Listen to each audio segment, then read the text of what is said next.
The following show is not intended for children under the age of 17. There will be foul language and adult content. Viewer discretion is advised.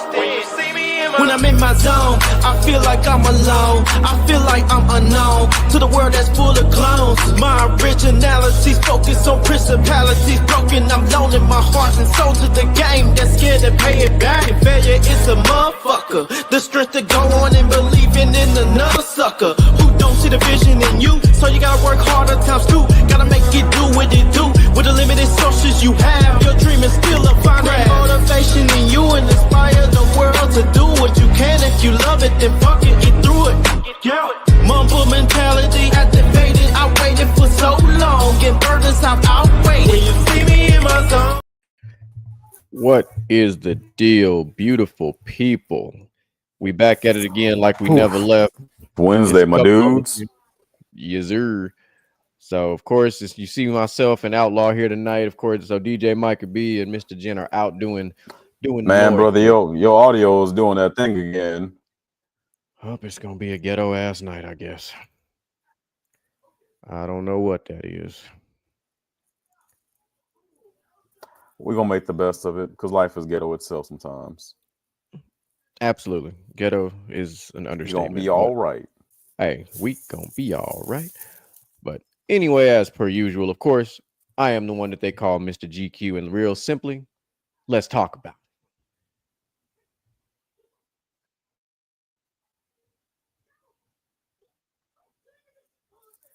What's going on, y'all? It's Outlaw, and man, I wish I owned a car wash. What about now?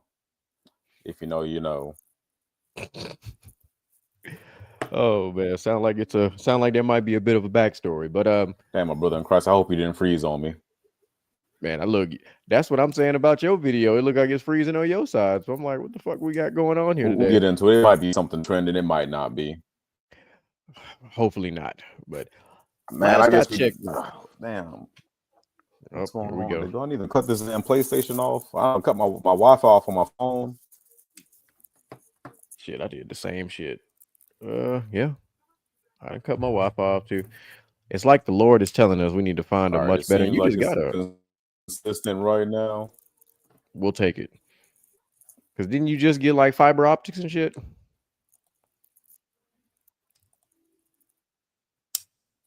Man, I just got fiber internet, and let me look at the upload and the download speed. Like, I don't know what any of that shit mean, but I'm gonna look at it and maybe it'll figure itself out. Well, I still got ghetto ass Xfinity for now. But says the signal is excellent. Yeah, mine does too. But what the fuck does that? What is excellent to them mean?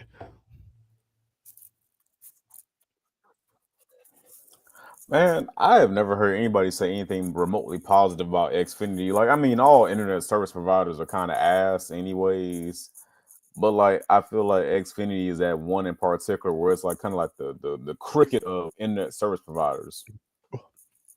You know, I've had it for maybe the cricket is like a little too mean. I don't know. What do you think? I mean, I've had it for quite some time. I mean, you and I have literally no issues when we're gaming together and all this other shit. It's literally just like streaming. And I don't know if it's because their router is whack. I don't know what the situation is. But I also live in like one area where like there's only like 3 service providers, and I don't know who's the best. Because I tried to get AT&T fiber. That shit was ghetto because these fuck ass contracts won't even come out and bury the fucking line. And I got dogs, and dogs like to rip up shit that's just laying on the ground. So that shit didn't work. So I'm like, well, what the fuck do? I rock with Xfinity until the wheels fall off. Literally. Yeah, that's the kind of the downside of living in suburbia. Like, you lose options. Like, I got one internet provider, one electric company. Like, just you get who you get out here. Yeah, like, to be frank, if I didn't have the fucking, what the hell is it called, the coax cable connected to it, I would switch my router and probably be cool. But none of these newer routers have that. They all have Ethernet. So I would have to have like a company come out and install a fucking phone jack because I ain't got one in this fucking house. Like, I would need like that.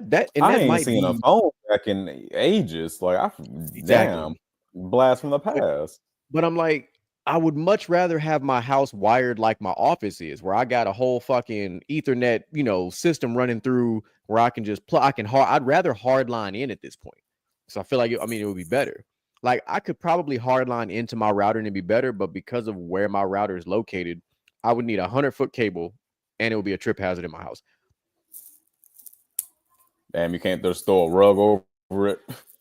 No, because so in Or retrospect, you've been to my house, so you know this. My router is literally in the window in the living room, and you know where my pod station at. So you already see how much shit you got to walk through to get to where that's at. Like, unless I did some crazy miracle shit and ran it up up the over, wall, and ceiling. I would have to run that. And you seen my ceiling kind of high. I would have to do some stupid shit to run it. I would probably need, I would easily need 100 to 150 feet to run it properly. It still would look kind of ghetto because I got that fucking big ass beam in the middle too. I don't know. Stranger things have happened. You know how I get down. I will try some shit if I need to make some shit happen. Um, but you just got back from Detroit, man. How was old D Town for you? Man, Detroit has a lot of history to it, a lot of good and not so good history. You can definitely just like walk around the city and see like it used to be the ghetto, and it still is the ghetto, but like parts of it have been revitalized. Like they've got the baseball, basketball, and football stadium all in the same block. They got like a Oh, nice little entertainment district. They got a nice river walk. They got the MGM Grand Casino. Like there's some stuff to do in the city for sure, for sure. Like you can probably kill like about 3 days in Detroit and have a good time. But make sure that when you kill in that time, you don't get killed because I done seen some things out there in just 2 days. Like it's grimy out there still. okay. Um, yeah. So I want to rewind Eminem on was not something. on that bullshit when he's somebody like 8 Mile and all that. Like it is hood out there. Oh, okay.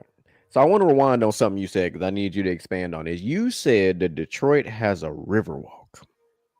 Yeah, actually, man, Detroit has a riverwalk. Like the city sits on the river, separating it between Michigan and Canada. Like literally, like that Journey song. God damn it, the Journey song that everybody knows. Just a It's like, small town girl, whatever. Yeah, there's a lyric where they talk about like just a city boy from South Detroit. If yeah, you yeah, look yeah. at a fucking map, if you look at a map of South Detroit, there is no South Detroit. It's just fucking Canada. Okay, so it was a bar within a bar. Gotcha.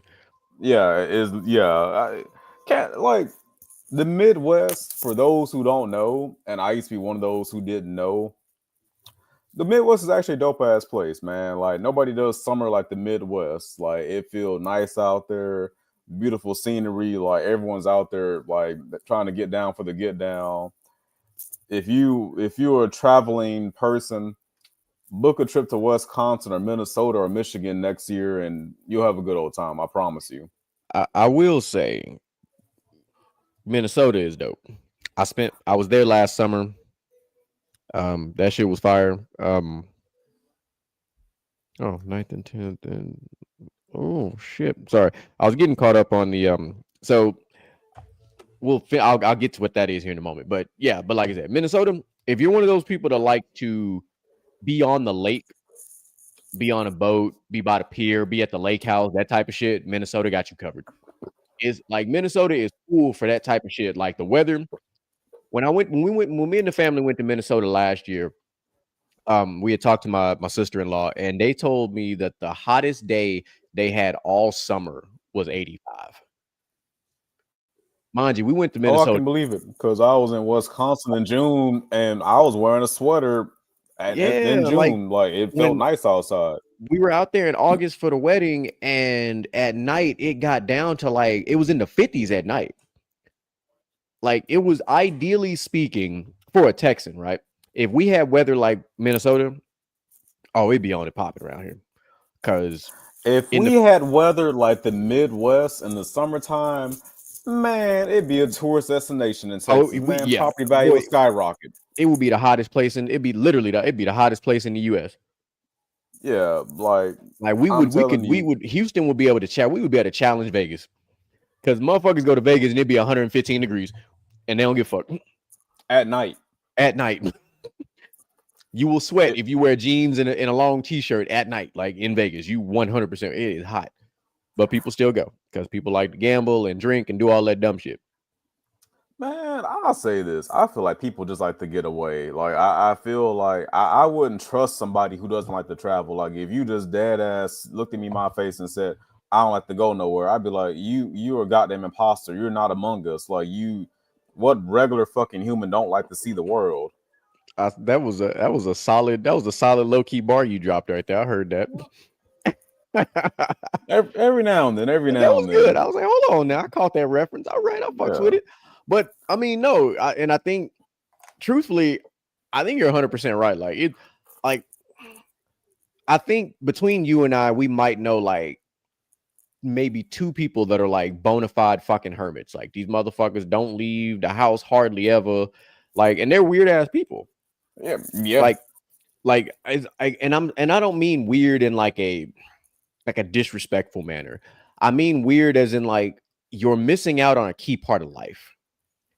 Because I do Adventure. think leaving your home, wherever the fuck you're from, and seeing something different it's like something you have to do. Like we being from the South, me at one point being born in the state of Kansas. Like if I lived my entire life in Kansas and I never ventured out, I'd be a boring son bitch. But I went from small country to big ass country to big fucking city. And I was born in '89. I moved to Texas in the early '90s. So it's like I didn't really spend that much time in Kansas. So my whole life is like big ass Texas. And I'm like, yeah, this shit is different. But in my entire life, I've traveled and seen phenomenal, amazing places. Like I haven't seen all 50 states. That is something I do plan on doing before my time is up. But I have gotten very close. I have been to over 30. I have done that. I've definitely done that. Like I've been to over 30. I had to write it down to see. I've definitely been to over 30 states. I've been to some states multiple times. Thank you to, Uncle Sam and, letting me travel and some other shit. Facts. Muno, I'm talking about traveling is life. Like Seriously. Move now, right. I am one of the. I'm gonna be this guy. I am one of those weird people, right? I have not been to New York. I have not been to California. Why? I don't like either. So I had been to New York, but it wasn't New York City. It was Buffalo, New York, and Niagara Falls. I do want to go to Buffalo because it's that close to Niagara Falls and that close to Canada. I really have no. I have no desire to go to New York City at all. It's not on my bucket Like list. I have If I no never went, I wouldn't be mad about it. like I have no desire to go to Los Angeles and go see Hollywood. Like I really don't. I don't care for that kind of stuff. Like I much rather go to places like there are a few places in California that like I ain't gonna say you got to pull my leg for me to go, but that I would go. But it's not like I'm not jumping out of my seat. Like, look, boo, I'm trying to have a job when I come back home.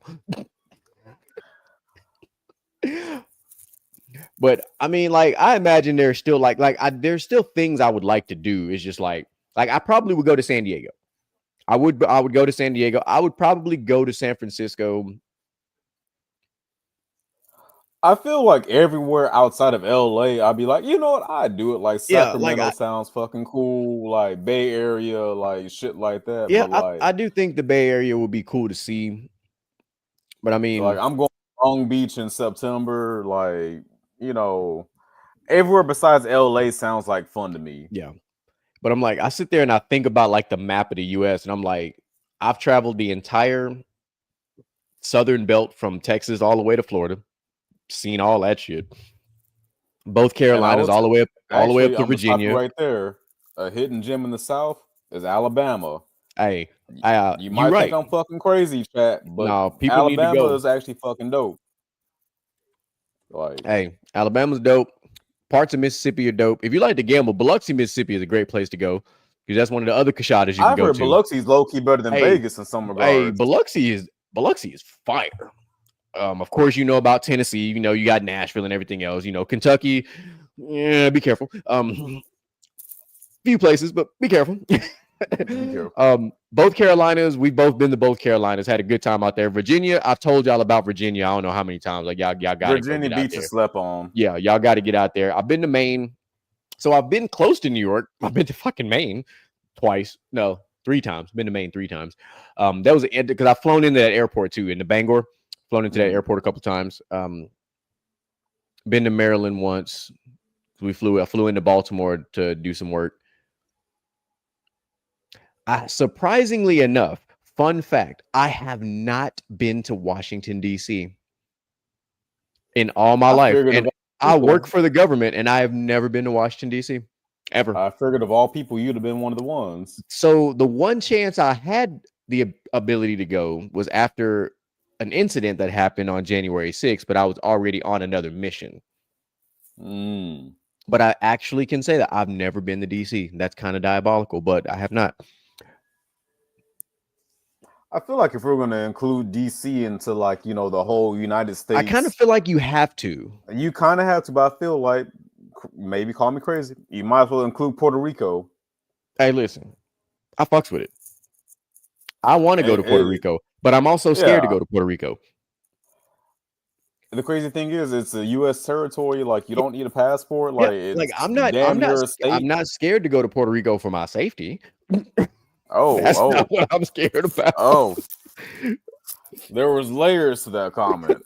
Yes, if you know anything about Mr. GQ, there's always layers to whatever the fuck I say. However, there is another low key place. We're talking about U.S. territories. There's another place that I have met tons of people from there. I've served with tons of people from there. I want to go to Guam. I have heard Guam is I low have key met, like a great place to go. Like a lot of brother. Japanese people tour. They I vacation. They have vacation there. I have met so many folks from Guam. I've served with cats from Guam. Like they have their own national guard in Guam. Like I served overseas with these cats. Like them cats is cool as fuck. Like I would love to go to Guam. It's not that big. I feel like I feel like if you take a trip to Guam, you got to go for like 3 to 5 days. Like I feel like you need that to kind of really, soak it in. But it's like not that big, so like you really could probably pull a weekend trip out there, like a Friday, Saturday, come home Sunday type of shit. But I would want to Let's spend look like up the three to square five footage days. of Guam real quick. Like like me, I feel like 3 to 5 days would be solid.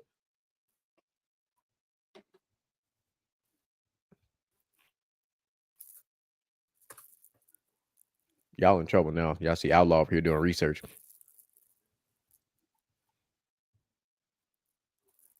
I'm just curious to see like how big Guam is. Like I know it's that big of an island, but like I've heard good It's things it's about it, not and it's my not that internet big. moving slower than molasses. All right, so Guam is 210 square miles. Yeah, that's not very big. It fits inside of Texas. And I done damn froze. Yeah. Yeah, Guam fits inside of Texas. Hell, I think Harris County is bigger than that. I think you're right. Hey, now look, now Moo, you speaking my language. We can definitely. I'm down for some wine tasting in Napa, because I'm a cultured son bitch when it comes to that type of shit. Like we can get down with the get down. That mean I can dress like a hoochie daddy and go drink some wine. I'm cool I with ain't even that. see what Moose said in the chat. Oh, he said come to Cali and we can go wine tasting in Napa. Hey, look, say the word wine and cheese tasting event. Shit, let me know. Oh shit. So now that we done got through we'll call it our little bullshit rant real quick. Let's get into what we got going on. We got some trending shit going on for y'all tonight. Outlaw got some shit he been cooking that he want to bring to the fold. And I got something that I have to rant about it. And I don't give a fuck. Was I cooking? I forgot. Huh? Yeah. Are we cooking? But because you had posted some shit, so your audio don't cut out the entire sentence. I would. Lord Jesus, this audio and this bullshit. I was just giving everybody a preview of what we got coming up. Let me see. I'm trying to remember what I dropped in the chat that we was going to talk about. I feel like we use the chat so much. We do. You had dropped. Let me go. I'll pull it. The simp of the day, and then Oh the God, that was controversial. Like I didn't think y'all was gonna be that hot about that one. oh yeah, about my hero, absolutely. And then I the one mean, after that, because you said you had a story about let's talk the about it. Let's situation. talk about. Let's be objective about it because we can Let's talk be about that. objective about it. That's cool. We can do that. God damn, let me turn. My daughter is watching Frozen in the background. That shit louder than goddamn. Bet nah, you I good. You don't got even know time. what to use for a euphemism or an analogy. You good. I'm gonna drop this video in a minute. Let's talk about that Scarface. You want to lead it off?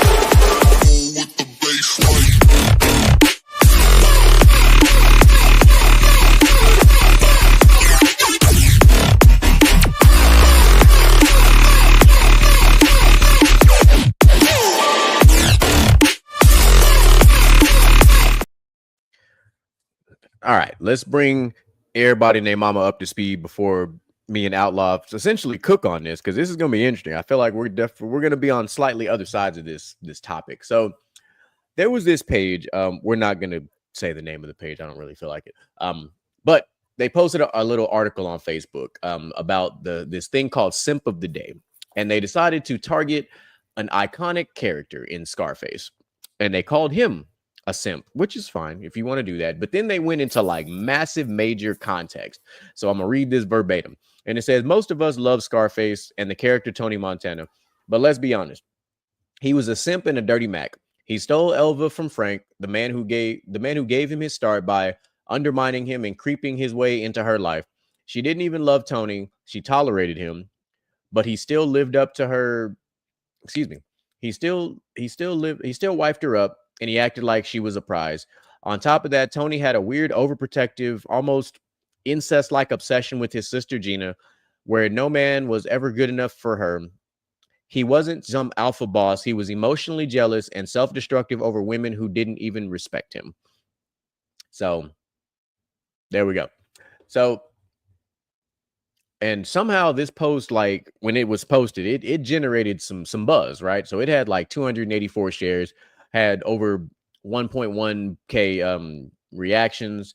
So, and then if you go into the comments, like they were absolutely just like they were going at it. Like there's people on both sides. So I guess it just really depends on what side of this and how you want to approach this, right? So basically, this individual here is saying that everything that we know about Tony or Scarface, whatever you want to call him in this situation, is that he's a simp because everything that he did, he said he can't. Mulu said he can't wait till he get home. So, ooh, Lord, excuse me, that Celsius came up quick. So basically, he was called a simp in the Dirty Mac. Now, the term Dirty Mac, I can't say I have not heard that term in a long time. I have not heard that term in a long time. I think we've rephrased the term Dirty Mac a couple times since that phrase came out. Um, but they basically called he was called a Dirty Mac simply because he took a girl from somebody that gave him an opportunity to get his business started. Of course, if you've seen the movie, you know exactly what we're talking about. Mm. So Uh, basically, I no go ahead. no, go for it. No, I just like looking at what Buddy said is like we gonna be real about it. Like Scarface is not a good person. Like he Oh has no, some 100%. qualities that people look admire and what have you. But the dude was troubled. Like there's no ifs ands or buts about it. Like he is not a hero. No, and I hope no one is assuming or taking what if any defense of Tony Montana and Scarface that we're saying he's a great person. He's fucking not. However, him being called a dirty Mac, which is kind of funny because just to give everybody a little spin, I'm gonna use Urban Dictionary's definition because I just like the way it sounds. It's somebody who messes up your chances with a girl or a guy by portraying you as untrustworthy, dishonest, or undesirable. So you can call that a dirty Mac, I just call it who had the better game. Because if you, as the person who took that information, didn't do your own research, didn't fact check it, took it at face value, and allowed that to change your mind or take you away from that other person, that's on you. That ain't on the person that used the technique. It's a technique, it's a tactic, it's whatever you want to phrase it as. But if you decided to take that shit and run with it, that is 100% on you. You are what you react to. And if you reacted to somebody saying, oh, why you want to be with that cat, man? He do this, you know, and you just take all that information. Oh man, that person really isn't a good person. And then you start trying to, you know, boost yourself up. Hey man, that's on you for falling for that. Like, Well, I feel like I've always hated cats who like will bash other niggas to like try to get with a chick. Like, I can't stand that shit. Like, let's say you in a party or a club setting and like somebody tried to clown on you to like make the girl laugh or whatever. Boy, you was about the most bitch made motherfucker if you do some shit like that. so you're right. My, I can't say rebuttal. Let me use a different phrasing. My tactic in return is if you try some shit like that with me, oh, I'm finna fire your ass up because I'm one of them people. Try me if you want to, because I wish you might try to embarrass me in front of a female or just in general. You're trying to embarrass me in public in general, and it's the gloves off. And I'm finna bust your shit verbally. I'm telling you that right now. I'm ripping your shit to shreds because you done Yeah, opened up the floodgates. That's Pandora's box level type shit. Like I'm cool and I'm laid back. You start fucking around with my character and all this other shit, like just to build your own self cloud up. Oh, I'm about to fuck all that cloud up. I'm about to throw that shit in the compost pile. yeah. Like if you got to rag on somebody else to make yourself look good, man, nah. Yeah, no, it's yeah, like Mooley's right. It's Johnny Storm. It is 100%. You finna get so flamed. You finna try to fight me afterwards. 100% you finna try to fight me after that because I'm not finna let you, I'm not finna let you let it go. I'm finna fucking waterboard you in insults if you want to play that game because that shit ain't cool to me. Like, so not to say that this is what exactly Tony Montana did verbatim, but it's not far off from what he did. He was in the ballpark of Dirty Mac by definition. But calling him a simp, I don't understand the true phrasing of why they're calling him a simp because he fell for somebody else's girl. He took somebody else's said girl. He wiped up somebody else's said girl. Like, he did a bunch of fucked up shit. Like, but in my estimation, that doesn't make you a simp. Like, that's like the opposite almost. Yeah, like I wouldn't necessarily call Scarface a simp. I would say he definitely a poor judge of character, probably because he's a poor character himself in a lot of regards. Oh yeah, But yeah, but without simp question. ain't it. Yeah, that's why I didn't like. That's what got me fired up about the post because I was like, I've never seen somebody call a boss a simp. Because say what you want about Scarface, if you crossed him, you was done for. And that man went out on his shield. Like, even when people went behind his back and tried to set him up, that man went out on his motherfucking shield. That ain't no simp shit at all. But I do want to go into when they talked about his incest like obsession with his sister. First of all, I imagine the cat that posted that is probably not an older sibling and doesn't understand there are levels and spectrums of being the older sibling. There are the laid back guardian type of siblings, older siblings, and there are the overprotective type. There's no in between. There's absolutely no in between. I don't think I've ever met somebody that's in between because even the guardian the guardian types, and I'm speaking from my own experience being the oldest sibling, like I never was the overprotective big brother. I was always the guardian until you called me. When you called me, I became that guy because I believe that, you know, I got my life, they've got my siblings have their life. So I don't ever want to, I never wanted to control anything my siblings did. They ain't got nothing to do with me. You got to earn your lump same way I did. However, if some shit go down, if you need some help, I got you. If you doing something that I think is like, you know, I'm gonna ask you about it, but I'm not gonna tell you not to do it because you still got to do you. You got to do you at the end of the day. what Scarface was did in this movie was no different than any other overprotective big brother I've ever seen in my life. What big brother ever thinks that any guy is good enough for their sister? First of all, let's just start with that. No, I totally get what you're saying about like looking at it from a genuine sibling love lens. And I feel like the reason why people might think it looks weird for Scarface is because like the dude ain't put together very well as it is. Yeah. Like, so I for him, like he may not be able to show healthy displays of love. Like the dude is a fucking criminal. Like the dude has bodies to his name. Like Yeah. I My just man don't got think he's a person who's going to ever have a healthy dynamic, no matter what his intentions are. agreed. He's definitely a flawed and fractured man. 100%. But to call him a just but to call him a simp just didn't resonate the right way. Like it just I think the wording, I think the word choice was poor. Yeah, I Like don't think yeah, of all people, nah, him not a simp. He could be a lot of things that ain't yeah, good, but a simp, like to be completely honest, if you would have called him a narcissist, I'd have ran with it. Like I would have been like, I could buy that for $1 if explained the right way. I ain't gonna hold you that. But calling him a simp is a whole different, like that's a whole other category of thing. Because like simpish behavior is in relation to somebody soft, and he call him whatever you want as far as that, but he was far from soft. I mean, is there like a prominent movie character we could just look at and be like, oh, he's a simp, Like I'm trying to think of somebody. Not a character that was in a boss position like Scarface. Like none of them mafia bosses was like that.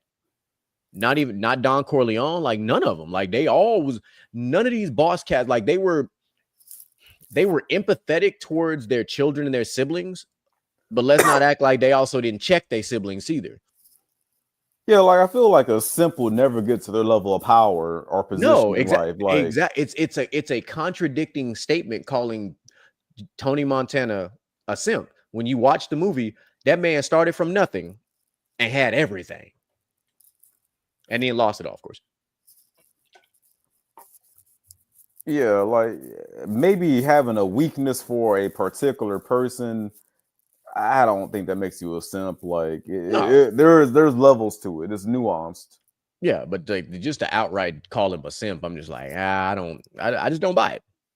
And I think that's the only thing about the article. Well, the article, excuse me, the social media post that was triggering. Not just because Scarface is one of my favorite movies of all time, but just the fact that you would call Tony Montana a simp is wild. It tells me either you didn't watch the movie or you just had nothing better to do and decided, I don't like the way he was acting. I'm gonna call him a simp. Like, no. To backtrack a little bit, for you to say that Scarface is one of your favorite movies, there's nothing wrong with that. It's a very well made movie, but I feel like it's one of those timeless movies that doesn't need a remake, but I could see Yeah. Hollywood doing it. I truly hope they don't fuck with it. Like any of our mafia movies. Like it's one of my favorite genres of movies, like mafia movies. So like, mafia, gangster, like all these movies, like Scarface, don't touch it. Untouchables, don't touch it. Godfather, don't touch it. American Gangster, don't touch it. Like, don't touch it. Like, there's no need. Those movies stand alone. Like they made a second, obviously a Godfather Part 2. Fine. Do not remake any of these movies. Do not touch these movies. Because it's just not going to, I don't know, it's just not gonna work.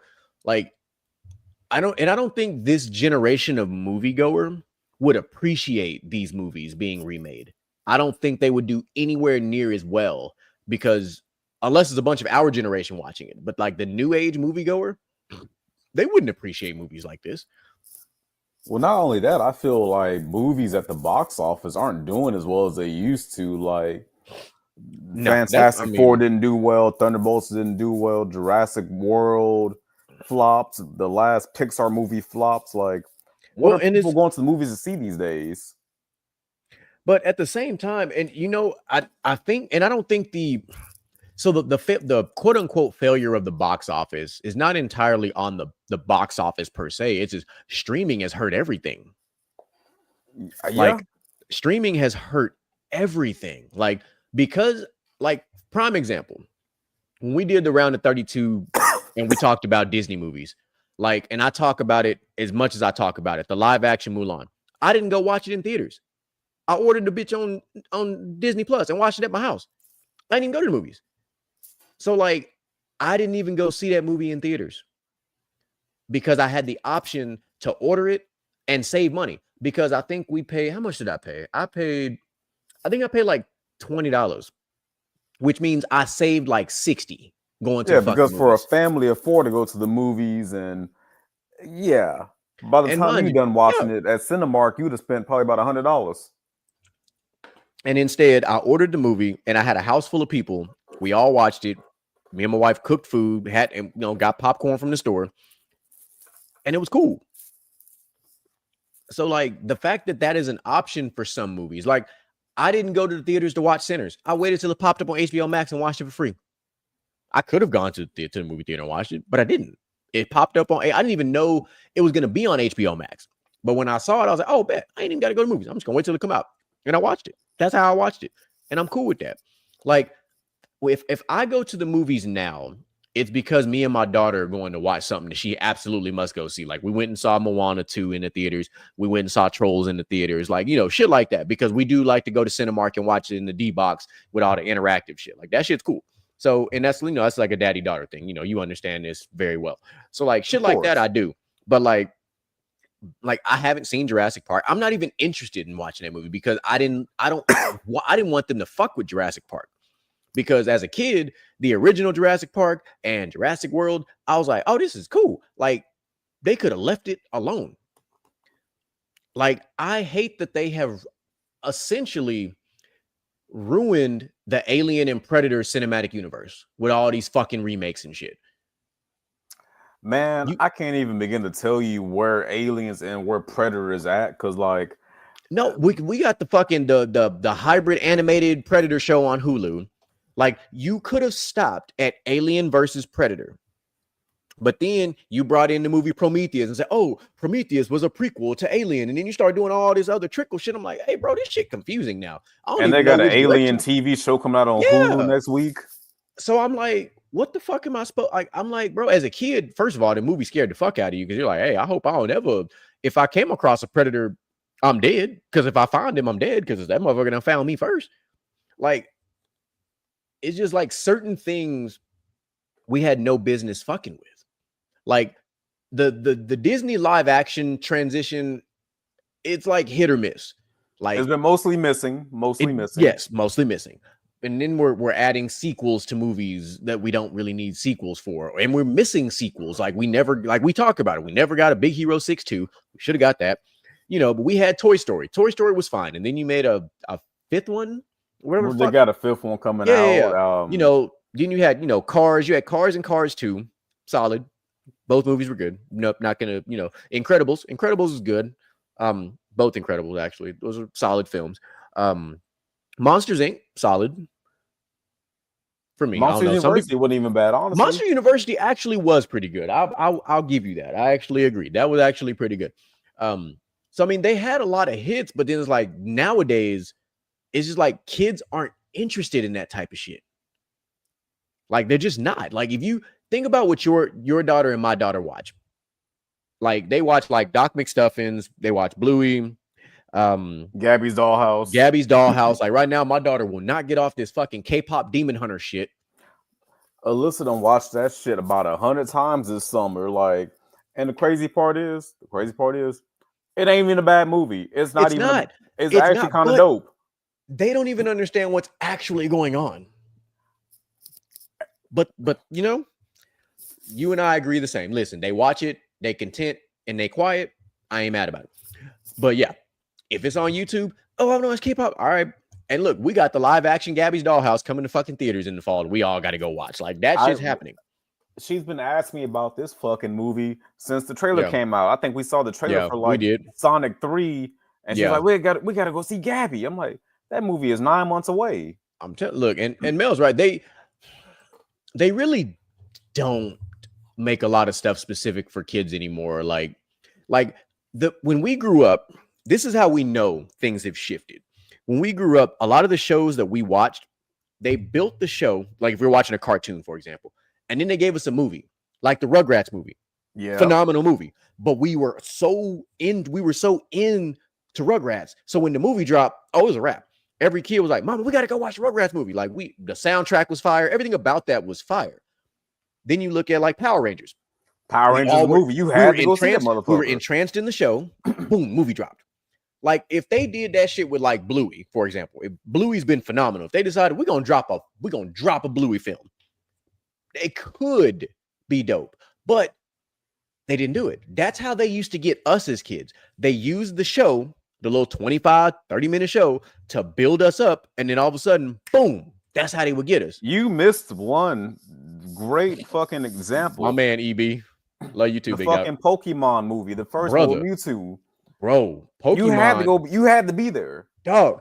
We act and you, especially you and me, because we're from the trading card, Game Boy Advance. We're from the era of Pokemon. Like what if they you have. Didn't go see Pokemon movie in theater and went to school, like your friends would be like, "Nick, you ain't seen it yet." Exactly. Like if you like this generation, they missed out on that part. Like what this current generation, what do they have that you would say is the equivalent to like Pokemon and all that type of shit? Like that's that big, because when this generation was born, we were like 4 generations into Pokemon already. We were three series into Dragon Ball Z. Like these kids were born like post GT era. So they had to go like back and watch Gen Z kids. Like they're behind. They didn't get Beyblade, they didn't get Yu-Gi-Oh, like they didn't get none of that shit. Like what games do they play that are like generationally transcendent? This is literally the Call of Duty, Fortnite, Overwatch, like, but we still play those fucking games. So like, but what does this generation have that is equal to that we had? They don't have WB Saturday morning cartoon shit like that. They have none of that. So let's say, like, let's looking at it from like Alexis's and like Kiki's generation. Like they're what, Gen Z, right? Like yes, like the preteens and the teenagers now of these days. Like I'm trying to think, like what did they grow up with? They don't, because they grew TikTok, Snapchat, social media, TV wise. They watch shit they shouldn't be watched, like Pretty Little Liars. They watch shit like that. Vampire Diaries. Like I'm 13 Reasons Why type shit. Yeah, like I have a teenage daughter. This is what I'm like. These are things that I've witnessed, you know, like Stranger Things. Listen, that right there, that feeling right there is like the equivalent. I'm about to get myself in trouble. That's the equivalent of having a goddamn kid right there when you pulled that holographic Charizard, because that was like the greatest accomplishment as a kid. And then if you ever in your life owned more than one, oh, it was on and popping, because boys was trading whole binders of Pokemon cards for that one goddamn card. Like I've seen some NFL, NBA style crazy deals go down for one holographic Charizard. Like that shit would be epic. 100%. You own the playground, and hopefully you could fight, because somebody might try to jump you for that. Oh yeah, most definitely. Like if you had the holographic Charizard, you couldn't bring it to school. You had to leave that bitch at home and talk about it and be like, hey, if you want to trade that, you got to come to the crib, because I'm not bringing that bitch to school. Like I'm not. Like I remember there was a time I got a duplicate of a holographic Mewtwo, and this dude really wanted one. And so we started discussing this drug deal, and I'm like, I started looking through the binder, and I was like, and I'm gonna let you grade this trade, because I don't know why I remember this so vividly, but I do. But I ended up getting all 3 polys. So I had a holographic Poliwrath at the end of this. I got Porygon, which was a very difficult fucking card to get at the time. Like that card was just fucking difficult. And I got a Mew, got a holographic Mew, and that was the deal I got for one of my holographic Mewtwo's. I feel like that's an even trade. I feel like that's pretty even. If you already had a holographic Mewtwo, I feel like that's not a bad trade. Yeah, and I was like, and I got the Poliwrath, because Poliwrath for me as one I wanted. Like that was a dope looking ass card, and I just really wanted that holographic, Poliwrath card. I'm thinking my most badass Pokemon card. I had a holographic Entei. That's dope. And you know what? Remember when the dogs came out? You could get them hoes at McDonald's. That's where I got it from. I had the holographic intake from McDonald's, and let me tell you, that bitch was Hey, fire. he right though. Look, you had to call the landline. Oh my god, So the equivalent of calling the landline, you have to be on FaceTime. dude! Talk about like calling your friend's house and they mom answer, and it's like, "Hey, Mrs. Keen, can Jimmy come out and play?" Oh yeah, yeah. Jimmy needs to finish his homework and to be outside. Like now, kids can just directly text their friends. The Let's, fuck? you know what? You know what? I'm glad you did that. That's a beautiful segue. Let's talk about that because I'm dealing with that right now with some shit at home. So look, we're in this era where like, let me ask you this because I feel like I know the answer to this, but I'm gonna ask you anyway. Mel, if you still listening, Moo, Ethan, y'all chime in on this too. When you wanted to stay at a friend's house, what was the criteria when you was younger? Man, my mom had to fucking meet their parents first, like for sure, for sure. Like it was no just like I'm gonna go hang out at a friend's house and stay the night. And my mom didn't know them people. Like that's a fuck no. The parents had to exchange numbers for one.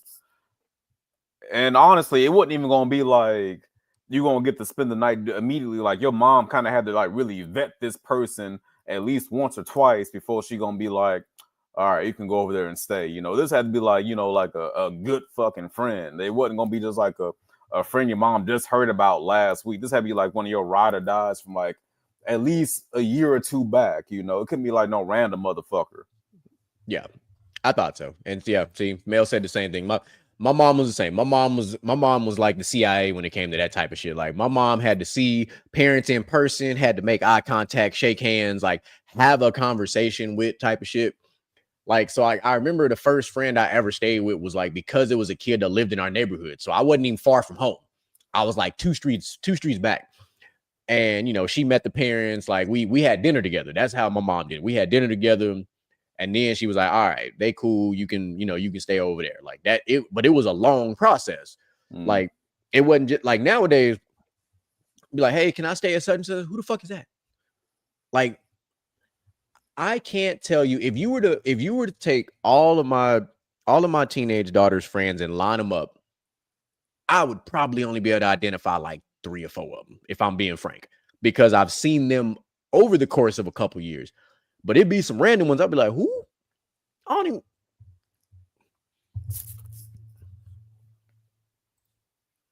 He said I jumped on a bike. Hey, we all did that part. The street lights was a real thing. Like the street lights was like a secondary parent. Like that was like your one and only like warning to get your ass in the house. Like basically for Here's those my who analogy for the street lights. I got a go good for it. one for you. The street lights was our original fucking battle royale ring. When the street lights came on, your ass knew you had to start getting back home. Like, cause the ring is closing, the storm is coming. Like your I ass see had to what be back home. you a true fucking gamer for that. I'm gonna equate the street lights to sports. The street lights was your motherfucking 2 minute warning. Like wherever the fuck you was at, you better be home expeditiously. And if it was longer than, I'm gonna say longer than 5 minutes, when you got home, mom was already outside like this. Like, You you like might have had about 10 in the summertime, but about yeah, about five. About street five. lights, the 2025 version of the. That's not, you know what? That's not inaccurate. Cause like you knew when the street lights came on, like if you wasn't home within a certain window, you was in some shit. Like you just knew it. Like you didn't even have to like, and that's the difference between like our parents and like us as parents and like other parents. Like there was a legitimate fear of like, fuck, I gotta get home. Like, I mean, you want to see like, you know what? I'm gonna make fun of this one. The street lights is like when you in like, I'm gonna use New York, that dirty, grimy ass place. When you turn on the fucking lights and the roaches scatter. That was us as kids. Them street lights came on. We ain't even say dap. We ain't dap up. We ain't say bye. Everybody, pew! We was gone. Everybody was getting back home. And let me tell you, if your ass didn't have your bike, You oh better my run. god, You better be boy. a track star. See, and I didn't have a bike as a kid. I was the rollerblader of the crew. So I just, I rolled my ass home as fast as I possibly could. So like we legit like my crew of friends when I was little, we had a true rocket powered group. Like we had the bicycle, the rollerblades, the scooter. Like we had the group, the skateboard. We had all that shit, and I was the rollerblader of the group because that's what we could afford when I was little. I had a skateboard. I wasn't a fan of skateboarding. I fucked rollerblading, so I was like, yeah, let me get these rollerblades. Now as a grown ass man, I got roller skates because I still get out there and get my skate on because fuck all that. That shit's fun. You right. Look, Mel, I ain't trying to slander New York, but I have my feelings about New York. That's just, how it is. I'll say this, like another experience I feel like kids don't really understand is like living in an apartment complex like back in the 90s and early 2000s. It might have been ghetto, but that shit was the life. See, let's take it to the next, let's take it one layer deeper. It's more than that. The apartment complex is where we as a generation built our fucking social skills. Like you didn't know how many kids was in the complex until you went to school and you seen how many kids at the bus stop because y'all all rode the same bus. Y'all all had to sit there and wait for the bus. So you had to talk to people. And then y'all went to school together. Then y'all rode the bus, unless you was an athlete and you was, after school for practice shit. But you rode home with these same kids. Like everybody knew. So at some point you had to interact with these kids. And then like, I'm gonna take it back because like when the neighborhood that I lived in up in Baytown, Baker Downs back in the day, our community was dope. Like we used to race. We used to race when the gate, and I bet Moo did this shit too. When you had the apartment gate, when the cars go, we used to race to see who could get through the gate before that bitch closed. Like that was some shit we would do waiting on the bus. We would come home and have basketball tournaments, 2 square and 4 square tournaments. Like that's the shit that like kids don't get to do is like just going out, like going to the pool together. Like parents didn't have to worry about like, such and such drowning because you had like 2 or 3 kids in the crew that was epic, really good swimmers, in case some dumb shit happened, but like you could do that and things was cool. If you was in like our apartment complex had a little community thing you could rent out for like parties and shit. So every time somebody had a birthday party, we knew where the party was at. Instead of fucking up the apartment, everybody went to the community spot, partied it up, went to the pool or went to the basketball court, played in the parking lot. But like there was always a cool cup lady. Yeah, always a cool cup lady. Hey, y'all go to apartment 420. Y'all already know what it is. Cool cups, pickles, chips. You know what I'm saying? All you needed, all you needed was $1.25 and you was set. Pre-inflation, ladies and gentlemen, pre-inflation. Y'all don't understand. But like we used to get the cool cup. Listen, you ain't lived life until you went and bought a pickle and got that motherfucking Lucas salt and put that bitch on there. And like just, on a hot ass day in Texas, like that is some the memories, and then when you start hanging out with your Hispanic homies, you start putting them in the tahini, that chamoy and shit on there, and you're like, I didn't know I could do all that. But then you start learning because you get cultured because we do that type of shit around here. The cool cups didn't matter, red, blue, purple, and then you had the styrofoam cup, about yay big, and instead of like trying to dig that bitch out, you just started pulling the styrofoam cup apart. Hey,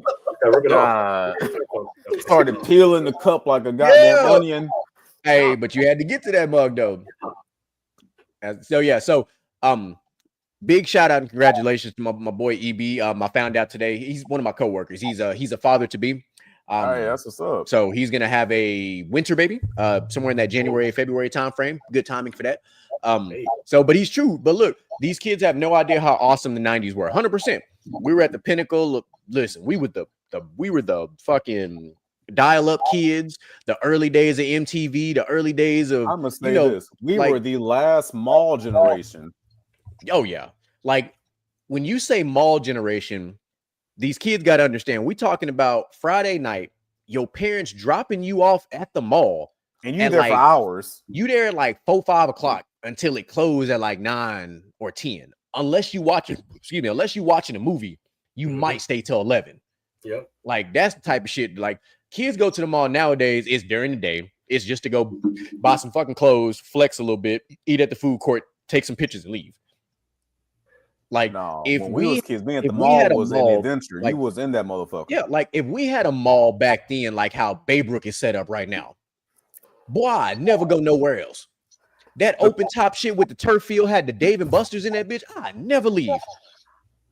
bro. If we had Baybrook Mall back in like '04, '05, bro.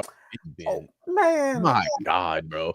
Like, remember, we had Baytown Mall, but then you had to have money to go to like Deerbrook and like Katie Mills the Mall. Like, Galleria. like Katie Mills was like the mall when we were younger. Like, you had to have bread even. Like, remember the first time we went to the Galleria?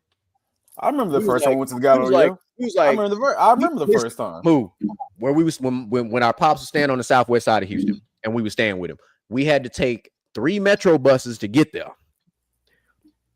When we got there, mind you, combined, we probably had probably about $300.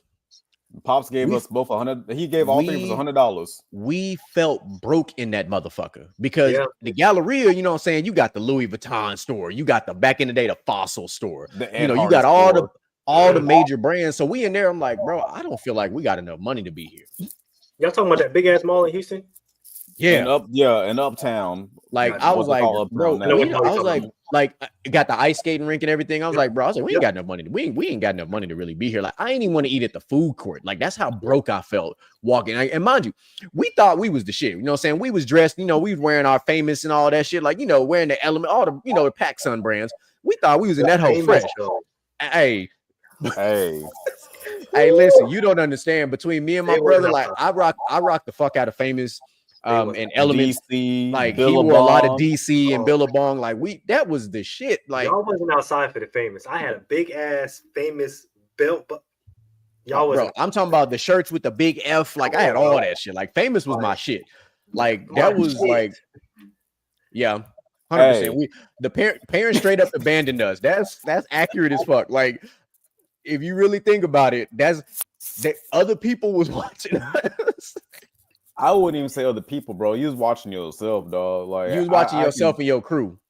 I can definitely say, like, from the age of like 10 through 17, my mom had a very vague idea of where I was at. And it was just like the cheetahs was like, that's just how it is. Like the nigga might come home, he might not. You know, it is what it is. Fuck.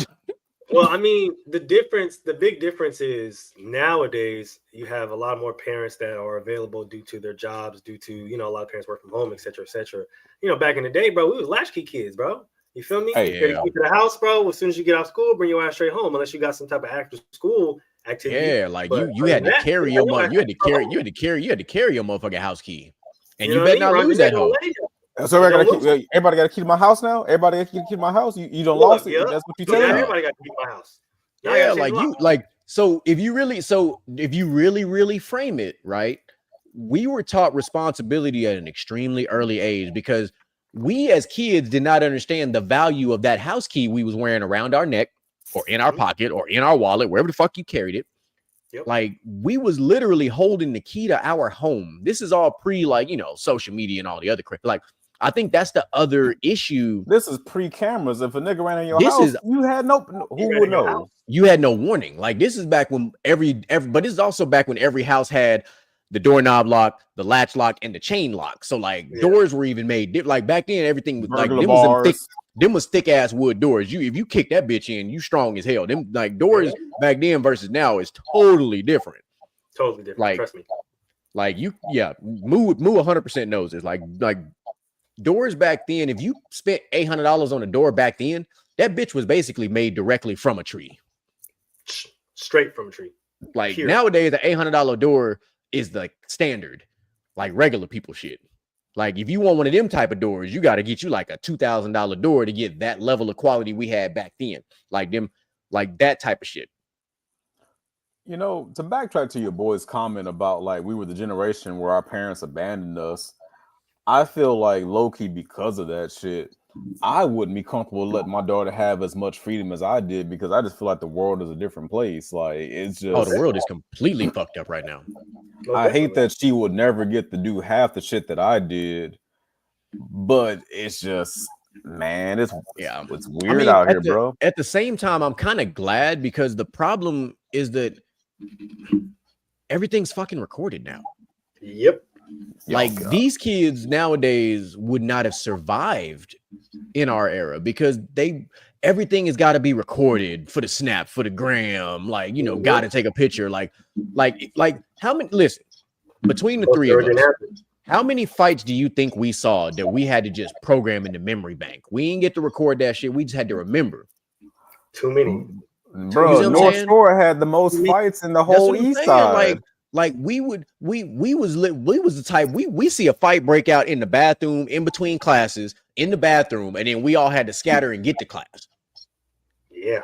Like, Nah, those weren't even the best fights. The best fights was the ones at the bus stop. Well, there hey, was been facts. building up all day. Like the No, nigga no. said So something at hold breakfast, on. I'm and it gonna finally stop you right there. into You a got to head take it. at the bus stop. Yeah, you got to take it one step further. It's the fight when it's the dude that don't live in y'all neighborhood but ride y'all bus all the way to y'all bus stop and get off, and that's when the fight. That's the fight. I'm like, That's hold the on, real bro. phase. Because then because now you finna get jumped. Because hold on, you don't ride this bus, and that's back before the school district didn't give fuck what bus you rode to get to where you got. But now you in our hood now, so we got. Hold on, bro. What you? Hold on. Now you got to fight all of us. Yeah, Because no, you done got off the bus trying to. What you doing over here? Yeah, like so, like prime example. I'm gonna get look. We having fun tonight. So look, story time. So back when I was in 7th grade, all right. So I lived in Amarillo for a year. 10 out of 10 don't recommend. So that is a very valid, very valid. Like very valid, right? So fuck Amarillo, like really though. Yeah, facts. The only good thing about Amarillo was the snow and Paladero Canyon if you like hiking. So the school I went to was kind of ghetto, and I'm talking Ain't about no ghetto kind to a about point is where Amarillo. you right, all right, you right, you right. But like I'm talking about, it was fights like every other day at this fucking school. So this is one day, and I'm in my next door neighbors, man. My boys Andy and Keith, man. They're my dogs, man. So somebody was fucking with my boy Andy. Now, mind you, Andy's the older brother of Keith. So then they said something about Keith. Keith kind of looked like Bobby Hill a little bit, but about 30 pounds heavier. But here's the thing about Keith, though. Keith was that kid, though. Like, he looked the way he looked, but you fuck around and find out that man hit you like a grizzly bear, but then paws on you. Yeah. So, yeah, he's one of them. He's one of them ones. So, you got to watch what you say type of shit. So, but they started fucking with the big brother, not realizing the big brother at that young age had grown ass man strength. This man was like the starting D tackle of the football team. Like he will pick you up and slam your ass into a locker type shit. So in Amarillo, there is a massive Korean community. And I didn't know this until I got there. So the same way, I got to try to say this without getting us canceled. So the same way that us as a culture, the three of us on this screen utilize the N-bomb, because I don't say it myself. There was a phrase that was used to describe these individuals that started with a G. If you know, you know. I really don't want to say it out loud, but it starts with a G. I'm going to let you Google it. You'll figure it out and know the word is not Google. But however, so that's how this fight started. It was a racial thing. So this group, and they banded together. They was the original I'ma jump you crew type people. So like they was always 3 to 5 deep no matter what. These cats never walked around no less than 3 to 5 deep. So my boy Andy had said something slick to him, and then they ran up on this boy. So this was a 2-part fight. So if you ain't never been a part of a 2-part fight, listen to this story and you're going to understand. So I found out about this story, and then I was like, oh, yeah, I had one of the dudes in class. And I said, hey, man, you fucked with my boy. I said, me and you got to we got to go to the bathroom, bro. He's like, all right. So then bell ring, we go to the bathroom. He pulled up with his 2 partners. So it's 3 and 1. I'm like, God damn. I was like, I already know how this finna go. Like, I'm in my mind, I'm like, I'm about to get jumped. Like, that's what I'm thinking. And for the first time, they said, all right. So then he fought me 1-on-1. Dude's name was Farouk. To give y'all, like I said, it's been a long time. I can say his name now. So we fought in the bathroom. And he started trying, like, and this ain't no regular fight. Like, my man was swinging punches and throwing kicks. So I'm like trying to do some shit. I'm basically a UFC fighter at this point. I ain't never defended a kick before. I ain't really know what to do, but like, protect my nuts and shit. So I'm like, all right, shit. So he got me.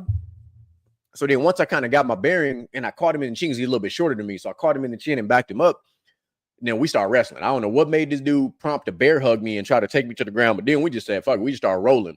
All between classes. So then me and him rolling, fighting, and then one of his little friends tried to like kick me in the head and shit. He like missed me and grazed me a little bit. And I was like, all right. But then this other kid came in the bathroom. Don't even know this kid. Random kid. He was like, oh shit. Hey, y'all ain't finna jump this dude. And he just start teeing off. Fights in Amarillo 1-on-1. You see a fight, you just jump in that motherfucker. Like that's how fights were. It was like the Wild West. That was part 1.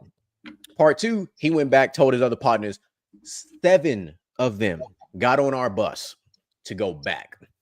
And this was the coldest shit. Like this is how I knew Amarillo was different. So we got off the bus. Like we had like our moms had already knew. So we got off the bus and my mom outside and Andy's mom is outside. All Andy's mom did was said, son, Give me your glasses. Go beat his ass. That was it. My cousin Micah came outside because he was like another door down. So and Mike was a big ass eighth grader. Like he was one of them like 6 foot, 200-pound eighth grader. So he was one of them that was slanging bodies. He was like, "Oh, y'all fucking with my fam? I bet." And then his little brother. Oh, his little brother was a 6th grader, but that little motherfucker was feisty. So he came outside. So now it's 7-on-4. And it's a brawl in the front yard. 7-on-4. No fucks given. Everybody just throwing hands. And my mom was just like, okay, this is what's happening. So then that shit finally ended. They ran away, did their shit. We got back. And that was literally a 2-part fight that was just like, I can't believe this shit fucking happened. Like, oh, I got to catch up on these comments. What do you see? He said, hey, listen, cell phones back then was lit. You ain't have to charge that bitch for 2 weeks. Man, look, a cell phone back in the day, like, there was no sending a whole fucking essay as a fucking text message because the keypad, you could if you really wanted to. But it was coming in like 9 messages. It was broken. Like you couldn't send more than like 60 characters on them phones back then. Like I think it was like 140 by the time you had a flip phone. No. We was basically sending tweets to each other. Yeah. But see, yeah, look, nobody recorded, and it was nothing but rumors. So like, and here's the thing, right? This is what this generation don't get versus us. If there was no footage, it was literally he said, she said. Mm-hmm. If there was no proof, nobody got in trouble because show me the video. Mm-hmm. Back then, cameras in school was ass. They barely recorded shit. They worked sometimes. TV camera. Yeah, like they lit, and mind you, TVs were also ass back then. So like the big old tube television, the box TVs. So like the fact that nothing was recorded tells you that we were in a much better position to do dumb shit versus like these kids where there's cameras every fucking where, like literally every fucking where, to include your own fucking phone. Like you know, cats out here sharing their location and shit with people. You got Snapchat with a fucking snap map and shit going on. Like like you have so much shit going on. Man, that's why we're the last generation to ride bicycles inside Walmart. That's true. They actually do that out here in California still. Oh, that's crazy. That's diabolical. Texas, them hoes be locked up. So let's talk about this. I want to tie this new generation, which they're calling Gen Alpha, just so we're tracking where we are here. This is how crazy the world has changed. So Moolage, when you were growing up, what would you say was the top 3 things that all kids wanted to be when they grew up? Athlete, doctor, probably movie star. All right. Outlaw, what about you? Shit, I'd say athlete, doctor, lawyer. Yeah, so it was athletes, lawyers, and doctors for me as well. So this is Gen Alpha's top 3, 6. Now I'm gonna give you their top 10 essentially. Number 10 is a teacher. So there's some kids that still want to do something productive with their life. There's hope. Number nine is a musician. Number 8 is an online streamer. Goodness gracious. Number 7 is a sports athlete. Number 6 is an artist. Number 5 is an entrepreneur. Number 4 is an app/video game developer. Number 3 is a doctor/nurse. Number 2 is a TikTok creator. And number 1 is a YouTuber at 32%. So this is a survey from Gen Alpha's age 12 to 15 years old, just so everybody's tracking what group we're referring to. So we're talking about Gen Alpha, which is 12 to 15. That is currently what they want to be when they grow up. So, let's spin the block a little bit, because for those who don't know the history, YouTube came about like in about 2004 after the Janet Jackson titty slip at the fucking Super Bowl. And YouTube, if you know your history, I'm not bullshitting. Like, it's really because of that. Niggas wanted to go back and see that shit, and they couldn't find it on the internet because the internet was fucking primitive. Yeah. This was the early 2000s. I was in 7th grade when the titty slip happened. I remember the Super Bowl very well. Yeah, I was in Amarillo when the titty slip happened, and I saw it live, and we were all like, "Yo, did we just see what we thought we just saw? Oh, shit, that was Janet." Like, we all flipped the fuck. Now, remind you, we also had another space shuttle explode at that time too. That happened, but we was looking for the titty. Yeah, but that was a hell of a 2-year, stretch of things. Yeah, but yeah, so like YouTube when it first came out, like in our early teenage years, it was very primitive. Like, And the Patriots didn't win the Facts. Super Bowl. Yeah. Just we are both resident Patriots and Red Sox fans. So just but also look, firefighter, athlete, movie star. Firefighter was big when I was a lot younger. Firefighter So, was pretty big, but It was. I'll tell you, YouTube back then, like the fucking quality was like 340p was the for highest sure. quality. Like this is Was it 20 340? years ago, Was it and 240? now motherfuckers have made an entire lifestyle off of making YouTube videos in just 20 years. The fact that we saw the gradual progression of YouTube to where you had the option to choose if you wanted a video in 420, 720, 1080 to get the best stream quality tells you how far along and what struggles we dealt with. Like watching a music video on 420 versus, 720 was very fucking different, back then. Now, most YouTube videos start at 4K. Yeah, but I thought some of them started at 720. But the fact you can watch a YouTube video at 4K now, like, is insane. Like, bro, I remember when fucking YouTube videos could not be longer than 10 minutes. You had the fucking if you try to watch like a Dragon Ball Z movie on YouTube, that was in 4 pieces. If you know, you know. Yeah, kind of like YouTube, kind of like kind of like TikTok when you watch shit in like part 1, part 2, part 3, type shit like that. That's exactly how it was. Like, look, this part, watching a fucking music video, having to wait until TRL came on after school, or having to wait for 106 in Park, or having to watch making the music video to catch the video at the end, Rap City, underground with Big Tigger, like all that shit. Like we had to wait for things, whereas like with the current group, like instant. Like a video come out, you can watch that bitch on TikTok, YouTube, probably Snapchat, Facebook, wherever, like anywhere, like mass streaming. Like the closest thing these kids have to it now is like if you're like me and you still listen to Spotify and you get a new album that drops on Friday. Like that's the closest thing that they get. But then they're still like, oh, here's a half of an album teaser on 2 weeks prior type shit. You're like, oh, that kind of defeats the anticipation buildup. But like that's the biggest thing, and I'm glad that Ethan put that out there. These kids missed out on the music video era. Bro, that was some of the greatest times of our life. Used to be so fucking live. Yeah, like they don't understand how much of an event that was. Like it was a real event. Like your friends, family, everybody be in the living room, and we would literally just be watching music videos, new music videos. Yeah, watching 106 in Park as a kid was a whole vibe. Literally. Like you was like, bro, what's gonna be number one today? Like you really was like, yo, what's gonna be number one today? TRL, because remember with TRL for us as growing up, we had the Battle of the Pop Stars. Like I'm not even gonna hold you. Like rap and hip hop had its place on TRL, but pop overtook TRL. Like we had the battle of the boy bands because you had NSYNC and Backstreet Boys going back and forth. You had Britney Spears pop up, Christina Aguilera popping up, Mandy Moore was popping up, like O-Town would pop up sometimes. Then finally, O-Town broke up, and then Nick Lachey popped up and started doing shit. Like, bro, like the pop era for MTV was absurd. I've got something for y'all. I'm cooking. A round of 32 for best music videos. Ooh, you dirty for that. That's gonna be how where are you starting? How far back do you want to go? We can brainstorm it. I'm just letting y'all know round of 32 music videos. I feel like music videos now are trash. So them hoes is ass. I wouldn't go past like 09. To be completely honest, we should do it in 2 parts. I would say do the 90s and the early 2000s because those are 2 different types of videos. Yeah. Because if you try to do the 90s and the 2000s together, it's gonna be diabolical trying to put 32. You can get 32 videos from each era. You can literally get 32 from each era. I would definitely say like just strictly like 90 through 99 and then like 2000 through like 2009. Yeah. That 20-year span, phenomenal fucking music videos. Yeah.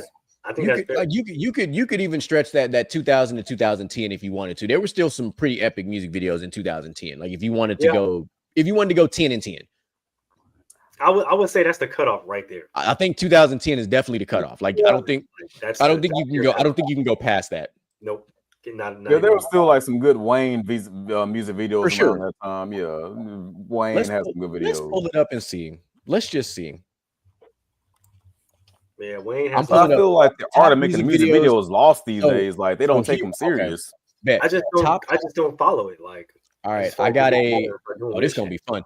I got a list for you. So these are the most viewed music videos in 2010. There's 100 of them. I'm not gonna read all 100 of them, but I just want to read the top. I'm gonna go like probably 20 deep here. Number 1, Justin Bieber, Baby featuring Ludacris. So there's that right off the bat. That's why I said 2010 is your cutoff. That's why I said 2010 makes sense. You had Shakira, Waka Waka. This is for Africa. My daughter loves that fucking song. That's why I remember it so well. Lady Gaga, Bad Romance. Oh, you had we all know that video. Eminem and Rihanna, Love the Way You Lie. That's actually a pretty cold ass video. Justin Bieber, One Time. Eminem, Not Afraid. Justin Bieber, Never Say Never. Rihanna, Rude Boy. Miley Cyrus, Party in the USA. I don't give a fuck who you are. That's iconic. That's iconic. So that song was, I'm just saying, legendary. Like, mind you, most of this list consists of Justin Bieber. I just want you to know that, because 2010 is literally like, that was probably his year. If I'm that was his year. Justin Bieber, Somebody to Love featuring Usher, the remix. Justin Bieber, Never Let You Go. Justin Bieber, One Less Lonely Girl. Lady Gaga, Telephone with Beyonce. That was a hot ass video. Like, that video was hot that song was hot for a very long time. So like, we don't talk about Beyonce much, but Lady Gaga was a monster in 2010 too. Like, those two artists may have defined 2010. Justin Bieber and Lady Gaga. They may have defined 2010. Because most of our big tracks came from those two. Shakira had a nice little renaissance. Rihanna had a nice little comeback. Eminem that was right before the Relapse album came out. I think that was before Relapse. Yeah, right before Relapse. So right before that was also the beginnings of Bruno Mars, B.O.B. and Lil Flip. I mean, and excuse me, not Lil Flip. I'm sorry. Lupe Fiasco. My apologies. Jason Derulo. Jason Derulo was in that 2010. Like this, so 2010 makes perfect sense to be that, because there's a lot going on there. That's true. You had listen, Travie McCoy, Billionaire featuring Bruno Mars. That was also that's a fun video. Man, I guess in hindsight, 2010 was a dope ass year, really. I mean, bro, listen, Jay Sean, his one hit, Down with Lil Wayne. That song, one of the hottest songs in the club. Flo Rida, The Club Can't Handle Me Right Now, the hottest club song in 2010. Like, everybody and their mama played that song. Lady Gaga's Poker Face, Black Eyed Peas, I Got a Feeling. Fire. Like the hottest anthem song. Probably, I know why I don't remember 2010 at all, because I was fucking drunk to these songs. I was fucking partying in college. That's why I don't remember shit. Hey, I was fucked up. Katy Perry's Teenage Dream was in this era. So like, yeah, like Usher, OMG with featuring Will.i.am, like this. That video was crazy. That song was that song was dope. Like, so this is 2010 definitely was. All right. Yeah, okay. So the 2000s, they was pushing P. They was on fire. Even Taylor Swift made an appearance, mind you.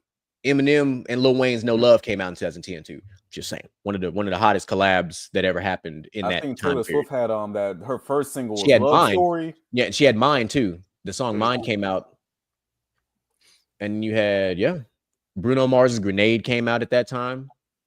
Oh, that was a good ass music. That was it was. Yes, it was. Oh, Eminem's Toy Soldier song. That song was hard. Man. That song was hard. Like that song, if you've never read the lyrics to that song, because most people didn't understand lyrics back then, Toy Soldiers was a dark ass song. The music video hits a lot harder for reasons that I don't want to dive into. Eminem's When I'm Gone came out. When I'm Gone was that was enough. That was another one. Lady Gaga, Katy Perry's Teenage Dream. That was a huge pop song at that time. That was a fire song at that time. Though. And look, Young Money's Bedrock was out. If y'all weren't around the Young Money era, you missed out. Young Money really went on a nice little stretch run where they was just like, just think about that collab of people. Nicki, Wayne, Tyga, Drake, like, and Lloyd. Like, that was, if they would have stayed together, just think about it. If they would have stayed together in 2010, let's say from 10 to 18, think about the kind of music run they could have had. Because then they added Meek at some point. Like, they started sprinkling in a lot of other, like, they could have really ran music if they would have stayed together. Because, like, a lot of people don't like Tyga, but, like, Tyga really was dropping some low-key bangers. Tyga has some songs. He has. We're not going to act like Tyga didn't run the game for I'm trying to tell, bro. I argue with people about that. Like I had to put somebody on game because they had never heard the Fan of a Fan mixtape. I'm like, how the fuck have you not heard this, bro? What? Tiger and Chris Brown destroyed that fucking that mixtape. What? Like, Literally exactly one of my favorite mixtapes. that. And backtracking real quick. Well, I'll say it. this: the only motherfucker nowadays who still makes good music videos is Chris Brown. Yeah. Hey, this right here. Hey, y'all remember that commercial? Yeah. The Super Bowl commercials. Those were epic. Like that was like that's also when like that's also in our time when the vast majority of Super Bowl commercials were also beer commercials. Bro, because remember the frogs, the Bud Light, like we had all that shit. Like that shit was, and then this one, kids will never know the feeling of getting a CD from Best Buy, finding the lyrics in the case, and had to use it as a reference. Hey, remember printing lyrics in high school, printing the lyrics to songs in high school, and carrying them bitches around. That's how we used to learn the words to songs. We used to go to like AZ lyrics and shit and learn the songmeanings.net or something. Yeah, like we used to pull the lyric. Now on Spotify, if you looking at a song, you can scroll down and it plays the lyrics like karaoke style. Yeah, same thing on iTunes. The shit. Yeah, the so like those, I've been seeing the song the wrong. Like the when wrong you like remember, like our parents, you say, "Oh, so you know all the words to them songs, but you can't know your fucking homework." Huh? Like that's the type of shit our parents used to say.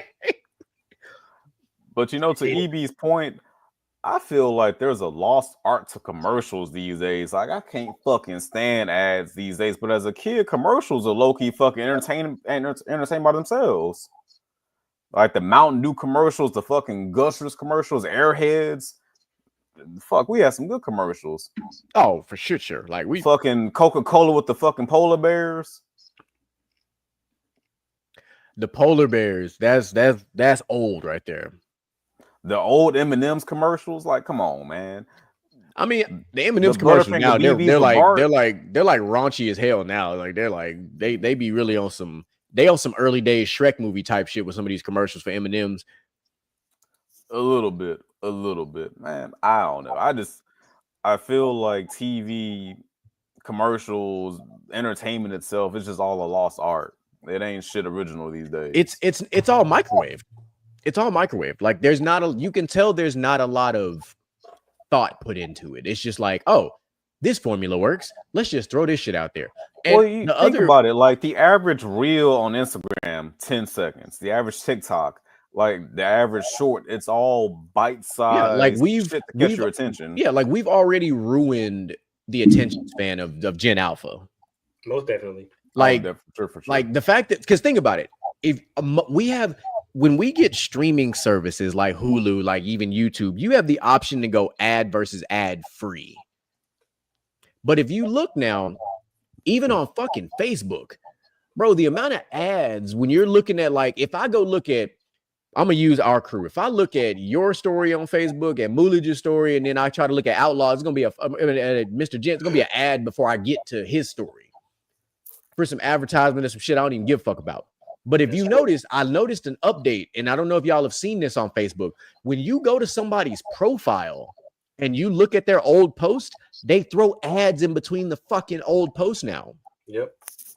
So if you haven't seen this fucking update, go to somebody, pick anybody, go to anybody's Facebook profile and just look at their old post. When you scroll, they literally have plugged ads between people's shit now. Like back when you used to be able to just scroll and look at people's, now there's literally ads for random shit. And I'm like, that is crazy. I'm going to take it a step further. I'm going to point out some shit that y'all might have noticed but didn't really think about. There is a fucking app for everything these days. I remember when you would go to like a website for anything, but now like a lot of websites are like shit on purpose because they want you to download the fucking app. Mm-hmm. Like I used to use Reddit browser.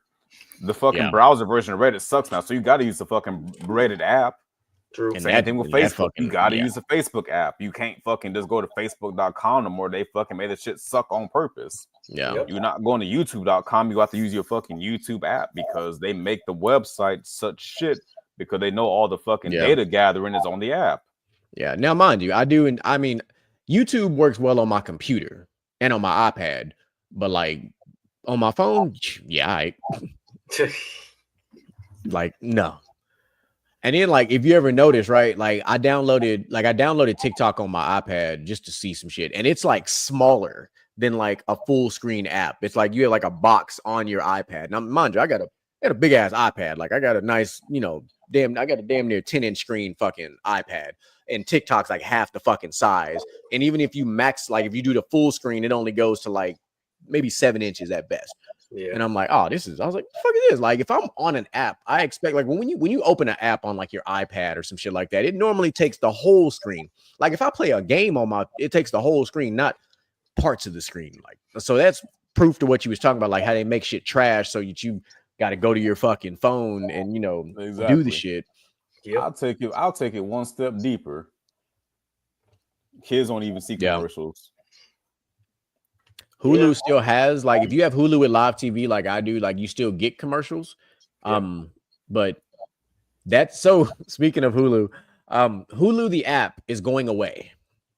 It has been essentially it is already owned by Disney, but it's all gonna fall into Disney Plus now. So Disney has taken over. Disney and fucking ESPN are taking over the goddamn world. Me and Moo have been talking about this already. So there's two major things that have happened, and if you're not paying attention, you're gonna feel it next year for sure. But Hulu the app is going away and it's gonna fall under Disney Plus. So if you want to watch it and you already have it, if you already have like Hulu the standalone app, or if you're like some of us that have the bundle, you're fine. Don't worry about it. It's just the people who have it like separate. It's all going to be under Disney Plus though, and it's already kind of like that. If you look at Disney Plus, there's a lot of show. There's already shit like, it's kind of like Amazon Prime. It has like Showtime and like Paramount Plus and all that's already there, but you got to pay for it. So Disney Plus is kind of going to that model.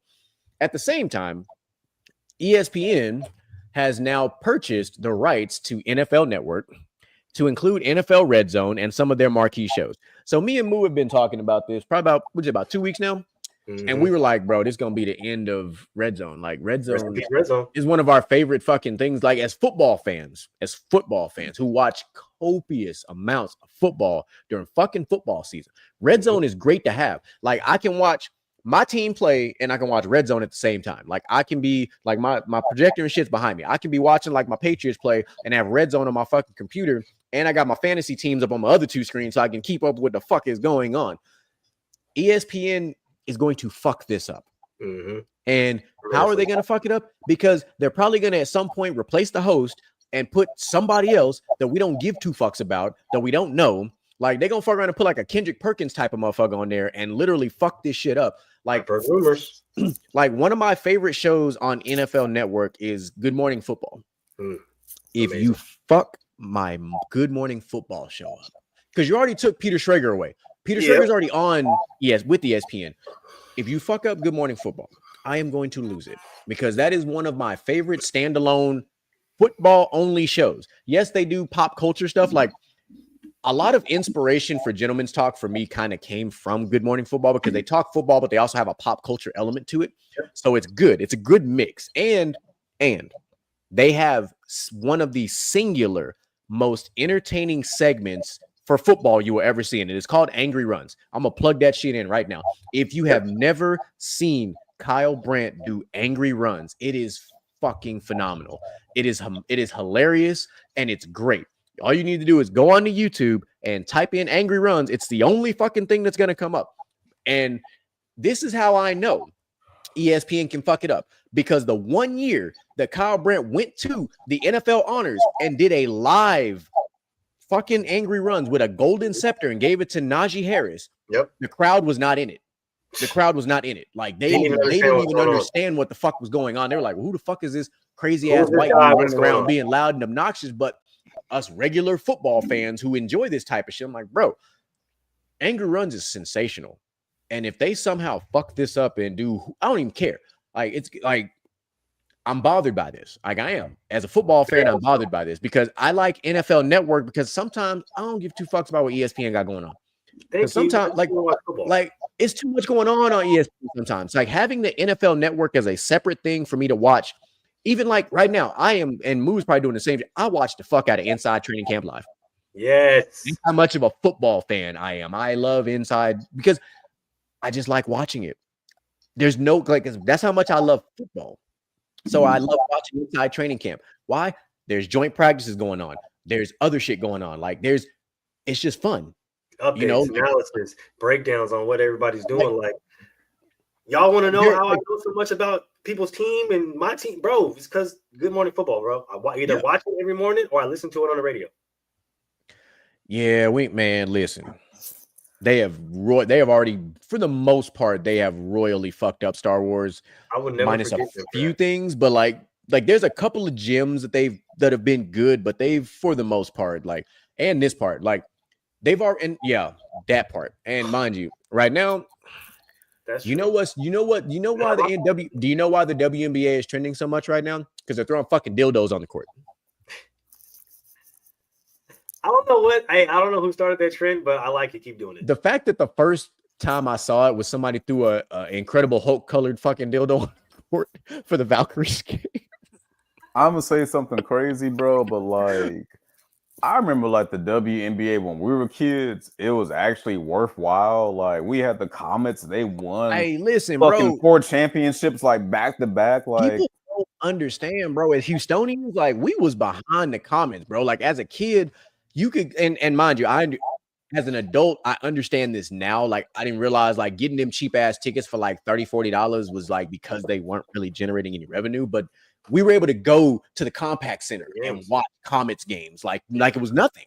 Like we did that shit on the regular. Like granted, I can't remember a time when the whole stadium was packed, but it was still never. But you know, it was cheaper than an actual Rockets game. Shit, fuck it. So when they announced these expansion teams or the teams coming back, I was salty as fuck that Houston didn't get their team back. Like I'm happy that like Detroit and like Cleveland, I believe it's Detroit, Cleveland, and I think they announced 4. It's like Detroit, Cleveland, Seattle. No, Seattle has a storm. I'm sorry. Damn, I knew those 2 for sure though. I remember Cleveland and Detroit getting teams, and that was because Detroit already had a WNBA team, so they're getting their team back. Cleveland, I believe, is new. Yeah, Detroit. I know it's Detroit, Cleveland, Toronto. It is never too late for an energy drink. Plugging in Celsius now. No, my Celsius is not spiked with alcohol. I wish it was. When they told me that the whole debacle with the Astro Vibe had that vodka shit in there, I went and looked because I got the variety pack in my garage, and I was like, damn, it's not the ones with the black. It's only the ones with the silver. I was like, fuck. Thought I was gonna have me one with some alcohol. You know, like, I'm gonna say some shit that might be controversial. I don't remember energy drinks being around when we were kids, bro. Like niggas just had to just be crackheads by themselves. Here's the thing. Actually, we were the beginning of it all. Yeah. And Moo hit the nail on the head. It started with Red Bull. I remember the Red Bull gives you wings, the OG commercials. It went from Red Bull to Monster. Nas. Nope, to Nas. Nas was next. Trust me, I got this timeline for you. Red Bull, Nas, Rockstar, then Monster. I remember the purple Rockstar was my shit. So that and then they started trickling in shit that don't exist no more, like Redline, Redline. And then Redline will give a nigga a heart attack. I am a Redline Extreme apologist. I loved Redline Extreme, especially as a night shifter and a bartender. That was my shit. You know it. That gets you wired. For those who don't know, Redline came in a bottle about yay big, about the size of a lighter, and that whole said, "This is 2 servings." Yeah, this is 2 servings. For anybody that needs a reference for like present day, think 5 Hour Energy. On steroids.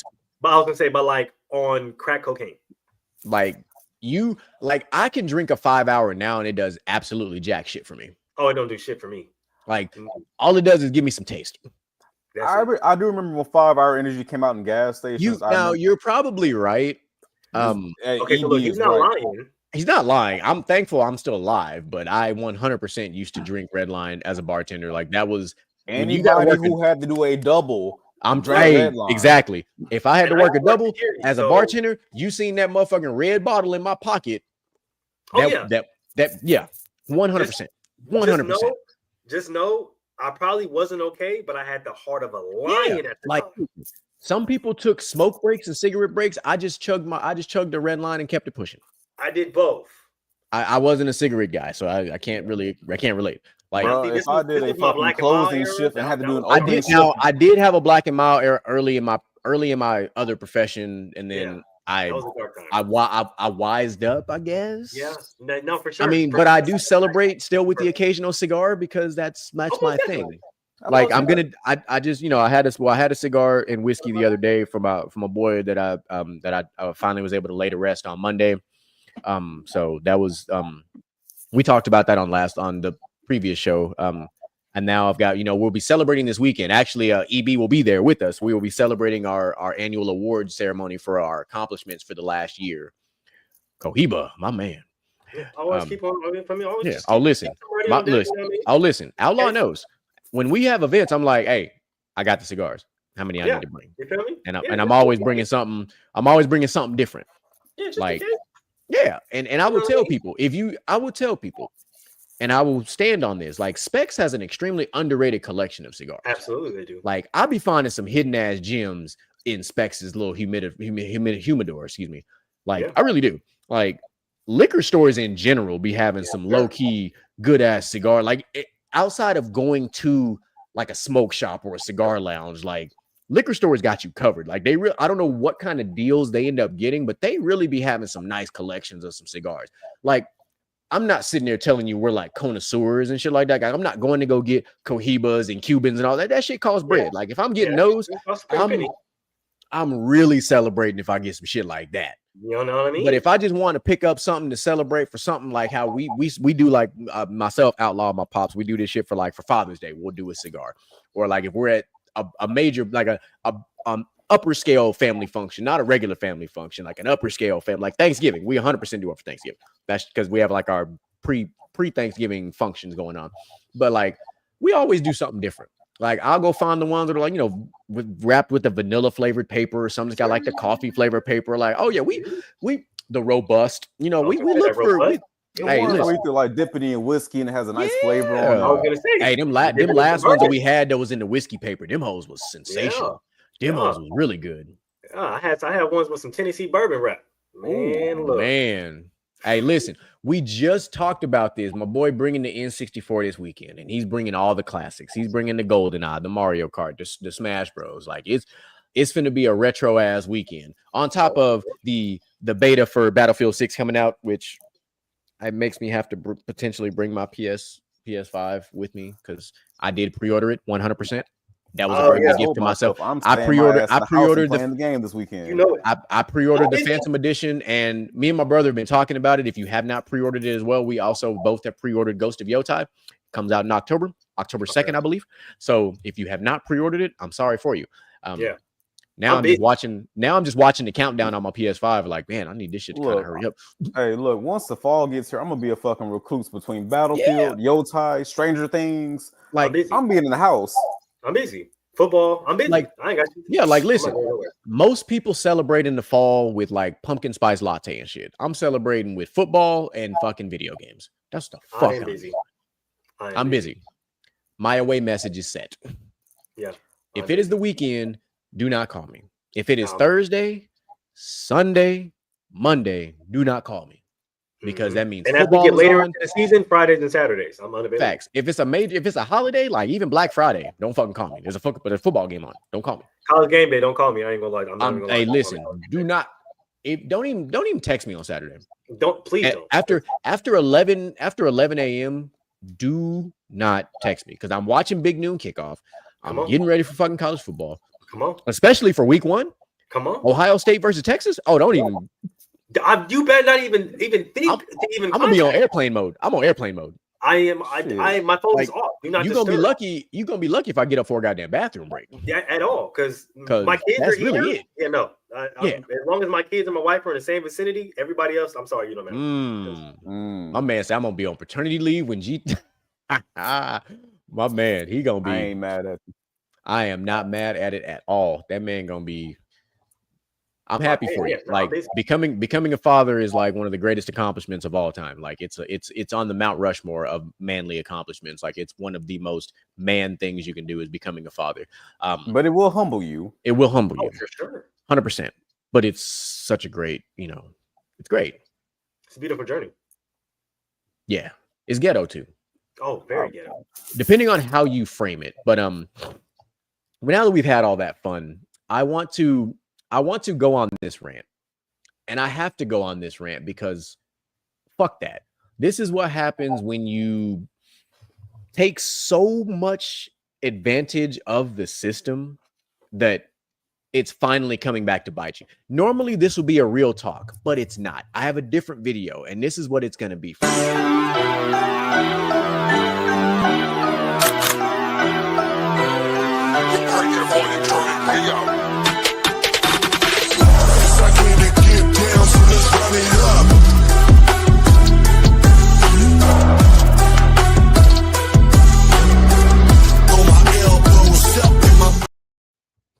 Yes. Before you get cooking, my brother, I gotta say, I tip my do rag to you. Your video editing skills have come a long way, my brother. Gratitude to use my best Game of Thrones reference for you. So let's talk about it. That's the headline that I use. That's also the current quote from Trick Williams, if you're a WWE fan. So let's talk about it. Here's what I want to talk about. This is in relation to currently to the state of Texas. I don't know if this applies to other states. Maybe it does, but we'll find out. So today, our governor signed off on a bill, after getting permission, of course, that is going to prohibit the purchase of sweetened drinks, candy and other things with SNAP benefits. So on the surface, when you read that, I went and looked into the comments. I didn't even read the article yet. I said, let me just go into the comments. I just want to see what's going on. People was losing their fucking mind. I mean, ranting, raving. Oh, we got other things we need to worry about. Why is the government doing, just doing the things, right? The things. So let's have a real conversation about this. I'm going to ask you a question, both of you. Do you guys know what SNAP actually stands for? Honestly, I don't, because I never qualified for shit. So I'm going to tell you what it means. I'm going to tell you, I'm going to break the acronym up. And then I want you to think about the name of this article. Supplemental Nutrition Assistance Program. The article says prohibits purchase of sweetened drinks and candy with SNAP benefits. Supplemental nutrition. That makes sense. Just saying. Supplemental nutrition, sweetened drinks and candy. Why would I give you money for supplemental nutrition to buy junk food? Let's break this down to what the fuck it really means. We're not talking about food stamps. We're talking about SNAP. SNAP is separate from food stamps. We're not talking about EBT. We're talking about SNAP specifically. So I'm a backtrack, my brother. I'm a backtrack.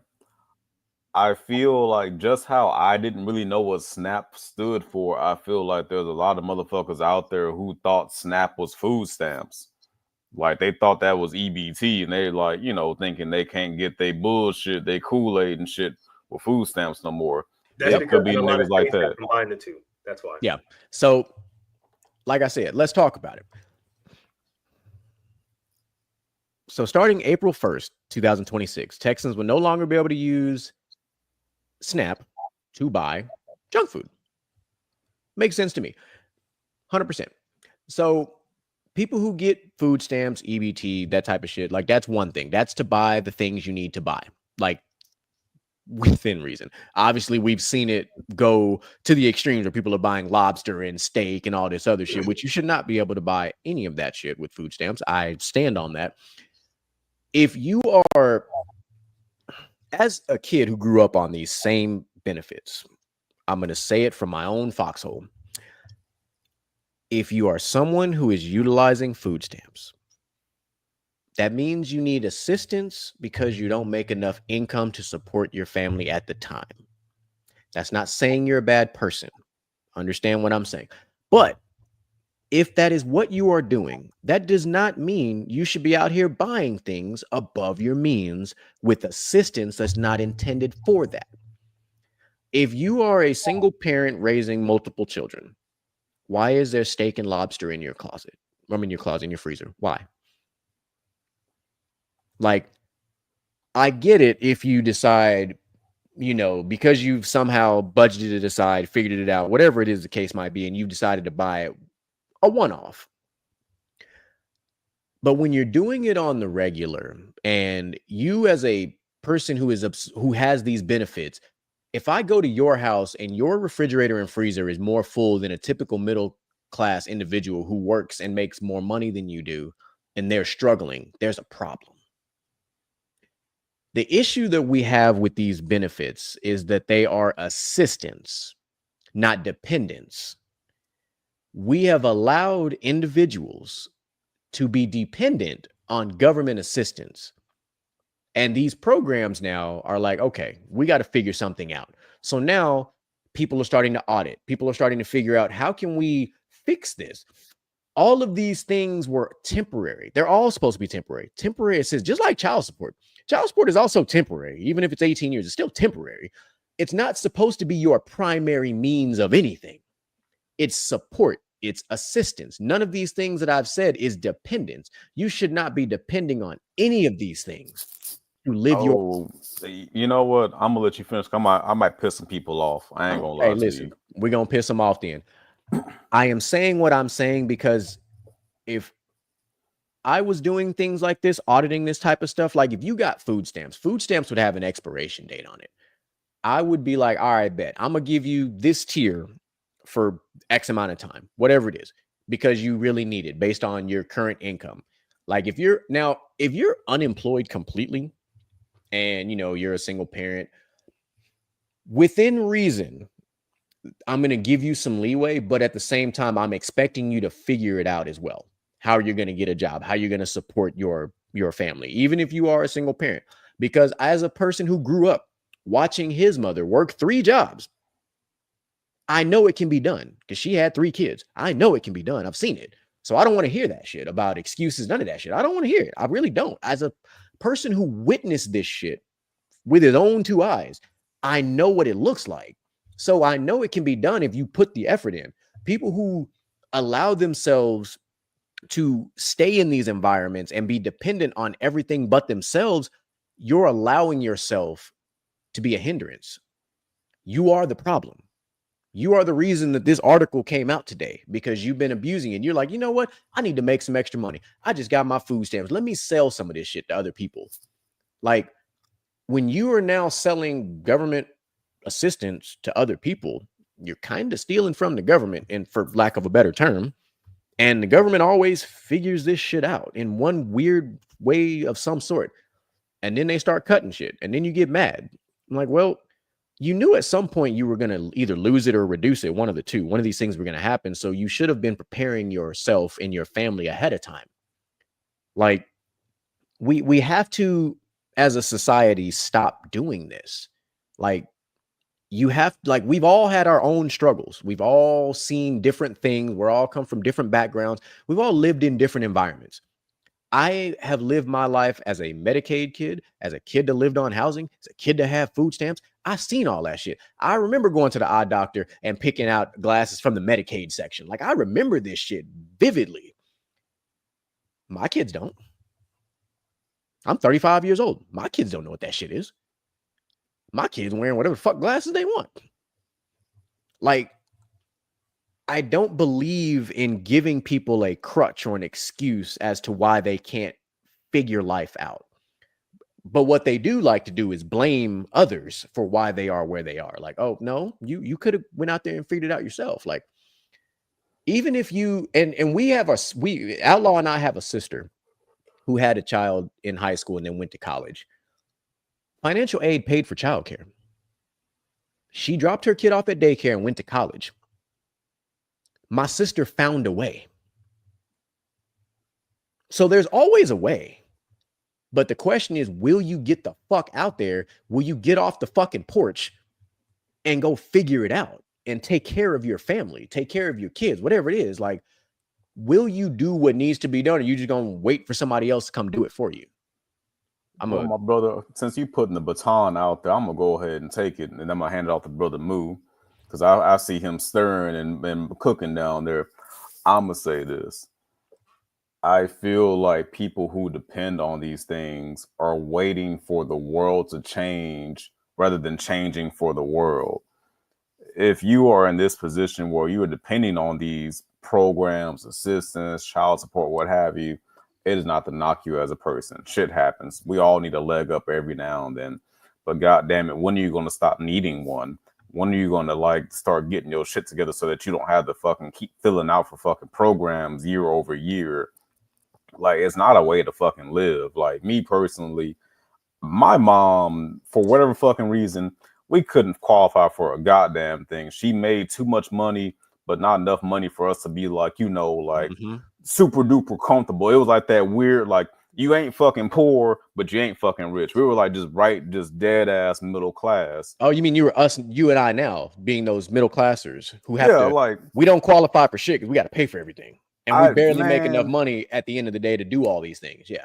the only thing I ever fucking qualified for in my fucking life was financial aid, and that's just a fucking rip off. I'm not gonna fucking sit here and lie to you. And me now 34 years old making the money that I make, yeah, it's good money. I ain't gonna sit here and act like it's not, but fuck, I can't qualify for a goddamn thing. So when I go to the fucking store, I gotta fucking get the fucking off-brand, great value store brand shit just to fucking stretch some dollars. But you motherfuckers out here going to fucking buy a bunch of bullshit with some government assistance. Bitch, I wish I could get that shit. The fuck you mean? That I'm part. over here fucking stretching $100 to see if I can make that whole last 2 weeks. Y'all over here buying goddamn Pop Tarts and toaster strudels with fucking government money, bitch. Come on now,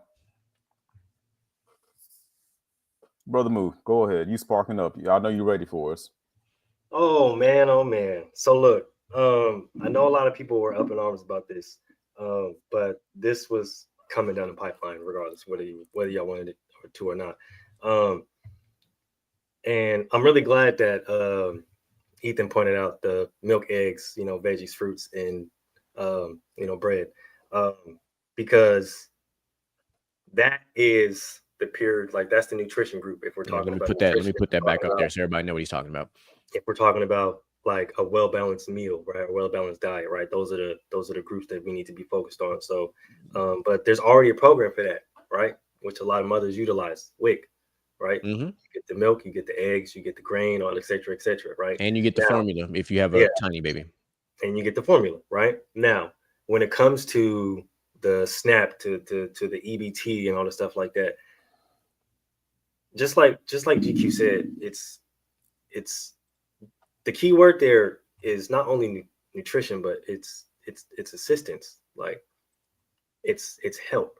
It's not like help to where like they're gonna hold your hand and guide you through life, bro. Like it's help to where you need it for now, and then you get off of it when you can, right? So when and I get it, right? Motherfuckers gonna buy, you feel me, the steaks and all the shit like that, right? But like we have to think about it, and this is the reason why I always say when it comes to the child support, when it comes to the food stamps, the snaps, all the shit like that, it should be regulated to the point where you have to use it for specific things. Because when you give money and put it into selfish adults' hands, a lot of bullshit happens, right? Mm-hmm. So when I see a whole bunch of adults, right? Because this is and there's no fucking kids on fucking Facebook commenting under a goddamn Greg Abbott fucking Texas article post.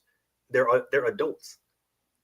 Like that's the biggest fucking thing that I want everybody to focus on. Y'all are adults complaining about something being taken, candy and sweet drinks, sugary drinks being taken off of a government assistant card program to where you're supposed to be using it for nutrition. You have WIC already. Now, if you want to use the SNAP or you want to use your EBT for poultry and stuff like that, absolutely, sure. Chicken is fine. If you want to grab some fish, that's fine too. But y'all motherfuckers be trying to have whole ass crab and lobster boils with fucking on EBT, bro. And you gotta, and the one thing I don't think people understand, just before you continue, SNAP, you have to shop at certain places to use SNAP. There are SNAP authorized places. The way SNAP works, like they don't give you, oh, here's $1,000 for SNAP. Like you go shop it for that, and SNAP pays that store. That don't mean go in there and go on a goddamn shopping spree, but go in there, get what you need, get the fuck up out of there, keep it pushing. And this is the most irritating part because everybody complain. Like I said, everybody complaining as adults, but like those are the same adults that are going to be fronting the dentist bill when your kids have cavities because they ate too much fucking sugary drinks because that's all you fucking buy. When they have thyroid problems or when they have health problems because all they've been eating is fucking high glandular foods, high sugar foods, high fatty foods, and you haven't been really focused on nutrition. Which brings me to my next point. A lot of you motherfuckers don't know how to fucking cook. This is the reason why you guys don't buy shit other than fucking junk food. The TV dinners, the quick microwavables, all that fucking bullshit, because y'all don't want to get in there and stand on your own fucking 2 feet and fucking cook for your fucking family, cook for your children. Actually provide what you're supposed to fucking provide, right? That's why all you motherfuckers is out here buying fucking junk food and bullshit. I see it all the fucking time, bro. I used to work fucking I used to do security in the fucking grocery store, right? Half the fucking the shit that I have to deal with was you motherfuckers thinking that y'all can buy shit in with all of these different cards, Snap, EBT, WIC, every single other fucking card out there that's on the fucking government assistance, Green Dot, all kind of shit, and them telling you no, you can't buy it, and now I gotta step in because you don't know how to fucking act in the store. I don't understand why that's your first go-to when dealing with children, especially in the pandemic that we are now, right? Looking at America, and I know everybody doesn't want to fucking say it, but Moo will say it. We are fat, we are obese, we are overweight. Oh, right? We fat as fuck. Starting from an adolescence, not even as a teenager, like starting from children, we are fat. Okay, BMI is out of this fucking world. And the first thing that you motherfuckers think about is going to get the gushers and going to get the candies and going to get the ho-hos and going to get like that. That doesn't make any fucking sense. And then to sit up there and bitch and moan about it on fucking Facebook because now this finally actually being regulated as it should be. Because watch, next thing coming down the pipeline is child support. They're gonna start putting the shit on cars to where you motherfucking where y'all women can't sit up there and go get your nails done and pay for your car payment and your phone. No, as it should be. As it should be. Actually for the fucking kid. And if it's not for the kid, you ask the fuck out. That's the whole fucking problem here. Y'all like to use this shit and abuse this shit. And then when they fucking take it away, oh, wait, well, why are you taking it away? Well, what about the kids? You ain't thought about the kids the whole fucking time. 100%. Like, man, in this country, it should not be common to see children under the age of 10 be obese. Outside of my medical issue individuals, that's like we can't control that. But just your regular average everyday kid, no, go for it. I don't understand, and demographically speaking, why is it that a lot of the lower income, impoverished families be the biggest ones? Like, you poor, but goddamn it, you bigger than me. Like, I don't understand that shit, and I feel like it's because like poor people have a bad habit of buying shit that's fucking cheap and unhealthy, and that shit gets you bigger than the goddamn Buick. Like your combined household income is like $40,000 fucking dollars between your third baby daddy and your 5 kids, and y'all all fucking roly polies. Like, I don't get that shit sometimes. I really fucking don't. It's irritating because motherfuckers will sit up here and tell me to my face, look me dead in my soul, and be like, well, eating healthy is expensive. No, the fuck it's not. No, the fuck it's not. It's actually cheaper. It's actually very cheaper if you actually know what the fuck you're doing. Like, low key, like, and ain't nobody out here saying you got to go to Whole Foods and buy organic shit. Like, listen, go to fucking Aldi. Go to Aldi. Go to Joe V's and buy a $20 meat pack. Like, listen, they make seasonings that have low sodium. Salt. There's Mrs. Dash is a thing. Even if people say it's not a real seasoning, listen, you have to give and take and do things to be better. No, I'm gonna backtrack real quick. As somebody who's actually been on a low sodium like kick for like the last 2 or 3 years, Mrs. Dash got a variety of seasonings and them hoes slap. No, they do. I'm just telling you, most people need sodium. A lot of people, because they like the Slappy Mamas, the Tony Satcheries, the shit that's the Lowrys, of your sodium intake. Yes. Yeah.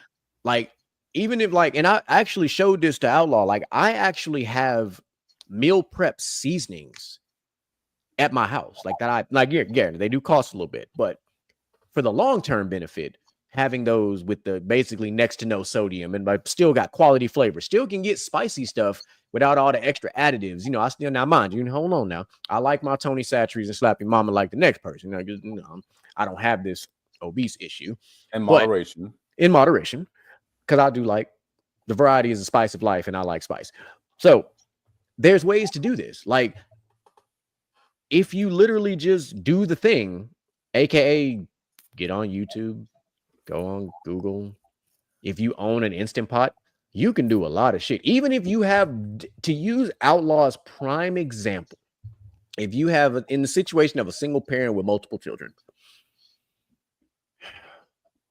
you have to learn how to cook things that is, one, going to feed the entire group. Two, you might have to cook enough food to last a day or two. You Some just might. spaghetti. Some like a motherfucker. Some chili. Niggas some make stew. spaghetti more than Italians do. Yeah, but like if you have the ability to have a thing like an Instant Pot, oh, it's on and popping. You can get loco. But the other thing is you have to eat out. You have to also eat leftovers. Yeah, that's the beautiful part. Some people don't do that. Now, mind you, even in my household, right? Like it ain't perfect. We don't always eat leftovers. Sometimes there's not enough food. But there are times when we don't eat leftovers as well. But in the situation where you don't have the ability to essentially go to HEB every day, you got to eat what you got. That's the beautiful part about it. Like, and for the people, and like I said, if you want to buy the meats and stuff like that, then learn how to cook it. Like GQ said, if you have an Instant Pot, if you have a slow cooker, if you get a big ass fucking steak, if you get a big ass pork shoulder, beef shoulder with some potatoes, some bell peppers, a little bit of onions, bro, hey, man, that's a fucking meal for like 3 days. You oven roast that shit, it's on and popping. But like, at the same time, like, if slow cook it all day, that's a meal for like so like and for those same individuals out there that are like, we ain't got money for X, Y, and Z. Let's talk about it. Let's talk about one very important thing, and it's called the second Christmas, aka income tax season. Hello, Christmas. So let me tell you about what my mama did one time, and it was probably the greatest thing I had ever seen. There was a time when we had got, she got her income tax. First thing she did, she went to Walmart. She bought a deep freezer, and not the little one. She bought that big fat motherfucker. Yeah. And then she filled that son bitch up with meat. Because when you deep freeze shit, it lasts even longer. Hello. And then here's how you can, now I'm going to fast forward to the modern day. Here's what you can do with them same income tax bread we talking about. Instead of going to go buy all your pills and your drugs and all the other shit that you go buy. Cars and shoes and clothes. Listen, I'm going to give you 3 things you can go buy that's going to save you and your family's life. A vacuum seal machine, a deep freezer, and a bunch of fucking meat. You can also buy an Instant Pot if you don't already have one. Because when you now, because guess what? When you go buy this meat now, you open it out of the original packaging, you put it in the vacuum seal bags, you vacuum seal it, and you deep freeze it. Now you got shit for months. I'll do you one better. Down here in the South, everybody knows somebody who does some hunting, and it's always somebody who got a bunch of leftover goddamn venison. Be having a whole goddamn deer. I can't cook all this meat. You might as well come get it. You for fucking free. Now you got fucking deer sausage, chili, deer. I got everything, listen, brother. I got deer sausage and venison in my deep freezer right the fuck now, brother. Look what I got ribs. I got some spare ribs in that motherfucker, and I'm finna smoke at some point in the next few weeks. Like, I just made spare ribs last night. Like, my brother. Listen, there is a pork shoulder in there because we sure like to do that type of shit. Like, I'm about to purchase a brisket and put that motherfucker. I'm a vacuum seal and put it in the deep freezer because it's not. Actually, it's not. I'll put y'all on game, but real it's quick. Almost time. You can go get a fucking pork shoulder from Kroger for about $13. A bag of potatoes, about $3 or $4. Some onions and some carrots, about another $3-4. For about less than $25, you can have your goddamn fucking pork roast, and that whole gonna last you about 2-3 days. Hello. Not to mention, all you gotta do is you can get one big ass pot roast bag and put all that shit in one bag and put that shit in the oven with the garlic and everything else. It'd be the motherfuckers who can't fucking cook.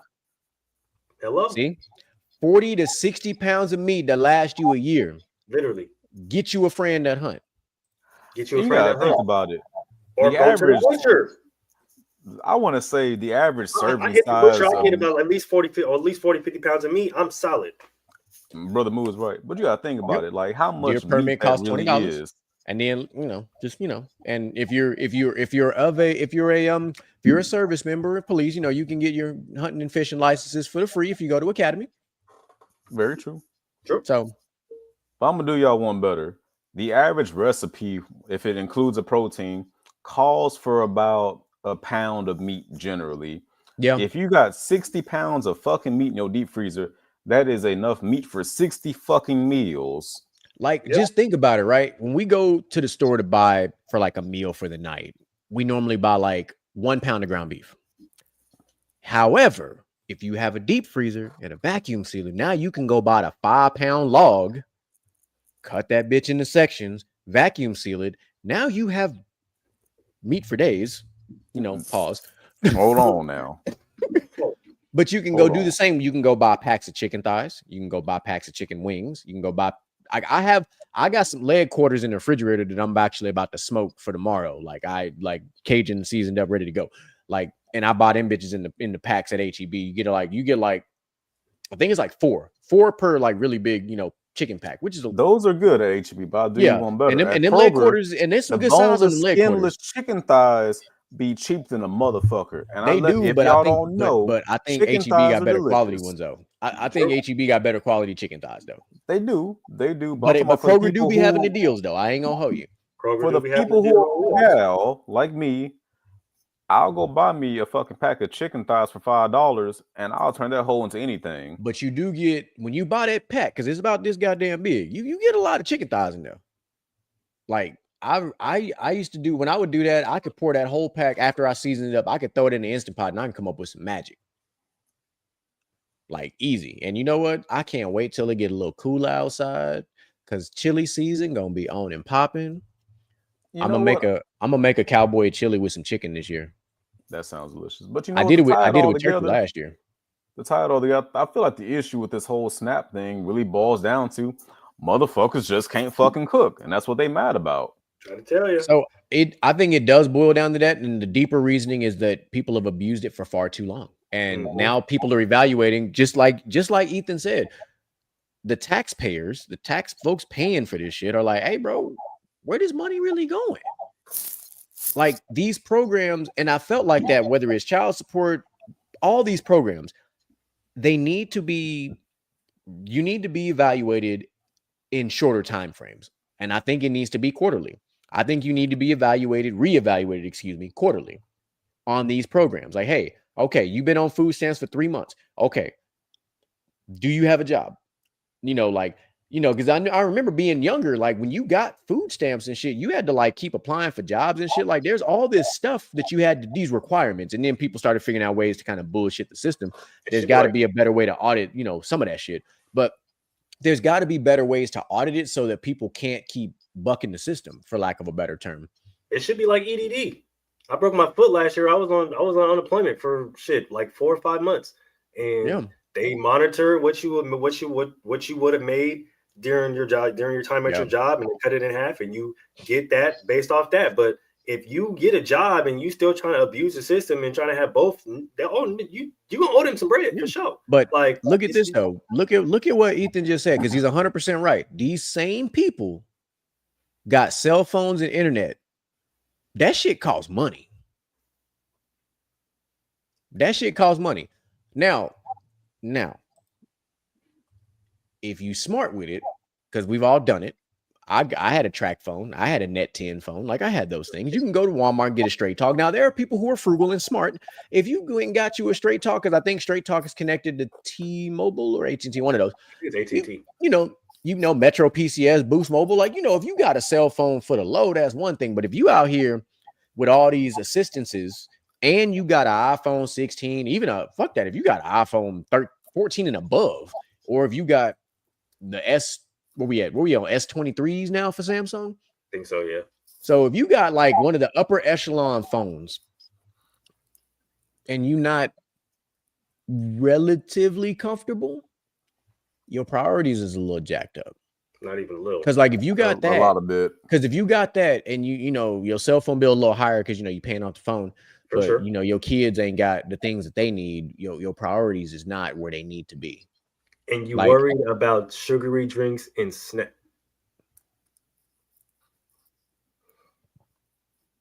Just want to show everybody this because people wonder why they take away the sugary drinks and the snacks and all the sugary stuff and all the bullshit, the shit that makes America fat. Hold on, wait, because y'all see that? Heart disease, leading killer in the USA. Heart disease. And that's including COVID-19. All the people we lost in COVID-19, all the people we lose from cancer on a yearly, heart disease. Still, to this fucking day, right now, is the leading killer in USA is heart disease. You want to know how people get heart disease? I'll tell you. The shit that they just took off fucking Snap. That's how. And living a sedentary lifestyle. Like, I'm not sitting here telling you need to be a gym bro, a gym gal, all that type of shit like that. But I'll tell you what you do need to do is you need to be active. Doing something. Active. Active has lots of different meanings. I'm not telling you need to go to Planet Fitness and work out for 45 to 60 to an hour and a half. I ain't saying you do none of that shit. But you need to be active. I have people in my neighborhood that just fucking walk. Literally, just walk. And I have cameras. I see, at this time they done crossed past my garage, and I see when they come back. And I'm like, oh shit, they was walking for a hot little minute. It's cast to ride their bicycles. Like, you have to do something. Something. Sitting on your couch is not something. It's the wrong thing. Working out your like if your couch at home got an indentation like Homer Simpson's couch, something wrong. It's time to get up. And if you know when I talk about Homer Simpson, that indentation. Now, mind you, Homer did work his ass off. Homer worked like 60 hours a week. I understand, but he also drank a lot of beer. So, he need to get his priorities together too. But he took care of his kids. I can't really hone for that. So, but you understand the reference. Yeah. Give or take. Earlier we said that like the people who don't like to travel, we think they're kind of weird because adventure is a part of life.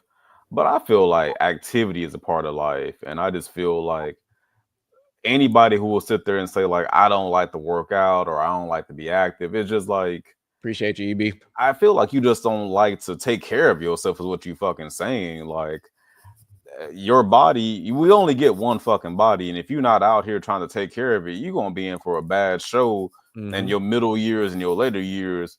When fucking Meemaw get her fucking leg cut off because she got diabetes, y'all gonna be looking fucking crazy. But like, y'all know what Big Mama was cooking. Heart disease. Well, listen, brother, take it a step further. Do you want to be an out of shape, lazy parent when you have young children? Like, can you simply put, can you go to the park or the splash pad with your kid and enjoy it with them? Not sit on the bench and watch them.